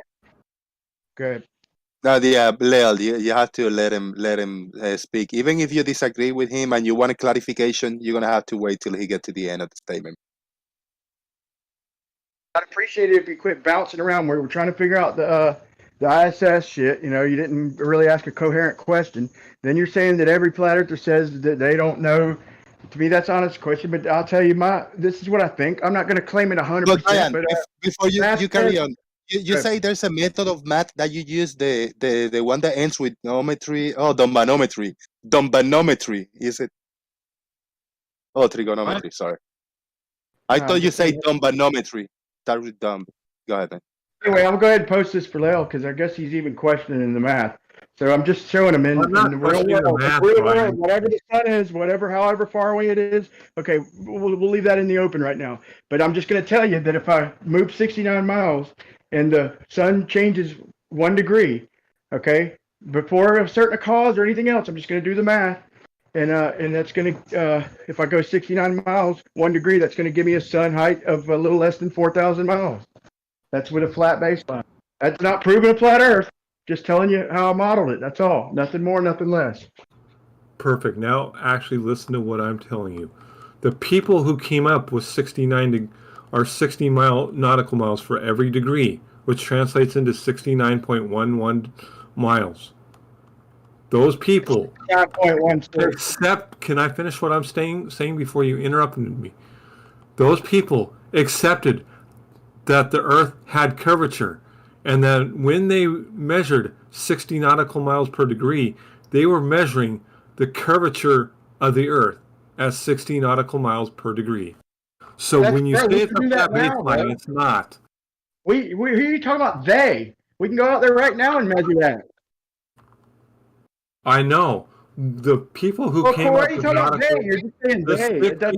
miles per degree, Brian, the people, the Royal Navy who came up with that idea is based on the Royal Navy came up with that idea. Because I've read about it. Yeah, well, maybe they measure it to anybody who measures it. They accepted that the Earth had curvature, so they wanted to measure the curvature of the Earth, and they noticed things dropped away at 1 degree for 60 nautical miles. Based on the curvature, spherical nature of the Earth, it dropped away. Naughty. Or based on something 4,000 miles high. No, we're not even talking about this. Brian, we're not talking about the sun. All right. Any object in space that one could measure 60 nautical miles for a degree. Every 60 miles, they noticed that it dropped 1 degree. Yes, we can still measure that. Hold on, don't interrupt me right when I start talking, bro. I'm just gonna make it quick, but listen. So you asked me how I come up with it, and I told you how. Are you at least good with that? I told you a method of how I did it. Want me to post it or what? No, your method's flawed because the 60 degree nautical miles per degree is not based on a flat baseline. It's based on the curvature of the Earth. I'm doing it assuming a flat Earth, Leo. I'm using a flat Earth assumption. I understand that, but you're using 60 nautical miles per degree, and that's not based on a flat Earth, so you can't use it. That is based on a freaking measurement in real life. That doesn't prove what's changing the angle. I'm not saying it proves a globe, it proves a flat Earth. I'm using a flat Earth assumption. I could use a globe assumption. I could use a flat Earth assumption. I could use a slant Earth assumption. Okay, I'm just showing you what the math tells us. 60, we'll say your assumption is true. 60 nautical miles per degree. What if I'm measuring the horizon? What am I If actually measuring there? If fifth was a fifth, we'd be drunk. Well, What are we actually measuring if we're saying the horizon moves down at 60 every 60 nautical miles? now we're going. So now we're going from the ISS to the sun to the flat Earth, what flat Earth are saying, to what the Royal Navy says. Now we're talking about the horizon, bro. Can you plant your feet down? Yeah, or maybe pass right maybe pass the microphone, Leo. You want to know where the nautical mile came from? Actually, the first guy that I know of to suggest it was an English guy named Hughes, I think, or something like that. This was in the late 1600s, early 1700s, something like that. Anyway, by that time, we already knew what the circumference of the Earth was. We knew it was about 40 million meters. Now, the distance from the North Pole to the equator is 90 degrees of arc, but that's also 10 million meters. If you divide, if you take 90 degrees times 60 minutes, that's 5,400 minutes. Divide 10 million by 5,400, and you get 1,872, I think it is, meters. And that is the length of a nautical mile. That's where it came from. So it's directly related to the curvature of the Earth. Yeah, it's related to a fourth the diameter of the Earth. So a flat earther who's trying to say a nautical mile is a flat baseline is completely incorrect. No, I just told you how that was derived, and it coincidentally worked out to be 15% or within 15% or so of a statute mile. Now, you want to know where the statute mile came from? It came from English Parliament. Statute means law. The Parliament just decided, okay, we've had enough of this shit. We're going to define a mile as 5,280 feet. It breaks up into furlongs and, whatever crazy little things. But our statute mile is simply a distance that was proclaimed to be a mile by the English Parliament. Nautical mile is not so. That's an actual calculation based on the diameter of the Earth.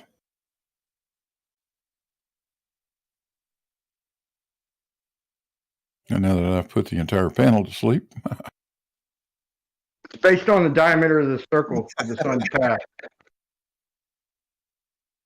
No, like he just said, the nautical mile is based off the known circumference around the equator from the North Pole to the equator is a certain distance, and that is divided into the actual circumference of the spherical nature of the equator. If I said diameter, I meant circumference. So I misspeak sometimes.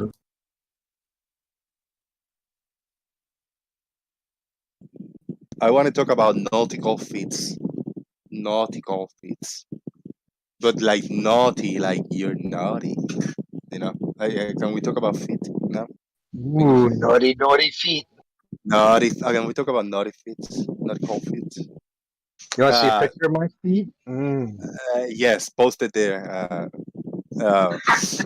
We're gonna do a round of final thoughts. I'm gonna get out of here. It is looking. I don't know who have done a rain dance in the chat box, but it is coming. It's sprinkling a little bit, and I don't want to just wrap up in a rush because it's gonna get all wet and shit. So let's do a round of final thoughts. I wanna appreciate everybody for coming in Friday night. It wasn't the biggest audience, but it was really good for being a Friday night, the 1st of July. So thank you so much. If you're watching this recorded, check on the links on the description box on how to support and hit the thumbs up. It was a really good show. Appreciate it, everybody. Big shout out. Lemon Bird was a big part of the show earlier. He had to leave. Brian Leake, a big part of the show. Also, he's still here. So let's do some final thoughts. Big Blue, you're up first. Thanks for the show, Jose. Everybody have a good weekend. We'll see you later. Thank you very much. I appreciate it. Brian Leake, final thoughts. Yeah, man. Happy 4th, everybody. Keep it safe and responsible. Everything in moderation, people. Moderation, man. Even the globe, man. Let's keep it moderate. Thanks for the platform, Jose. Thank you. And don't take personal my rant earlier. It happens from time to time, you know. I was fucking egging it a little bit, bro. It's cool, man. We're good, bro. We are good. I appreciate you. Even apologizing. I apologize too, bro. All right. Good looking out. Chike, final thoughts? Yeah, good show. Thank you. Thank you very much. Digital Demonic Davros came in to say goodbye. Oh, well, good morning, good afternoon, and good evening, even. Hello, thank you. Discord user, final thoughts?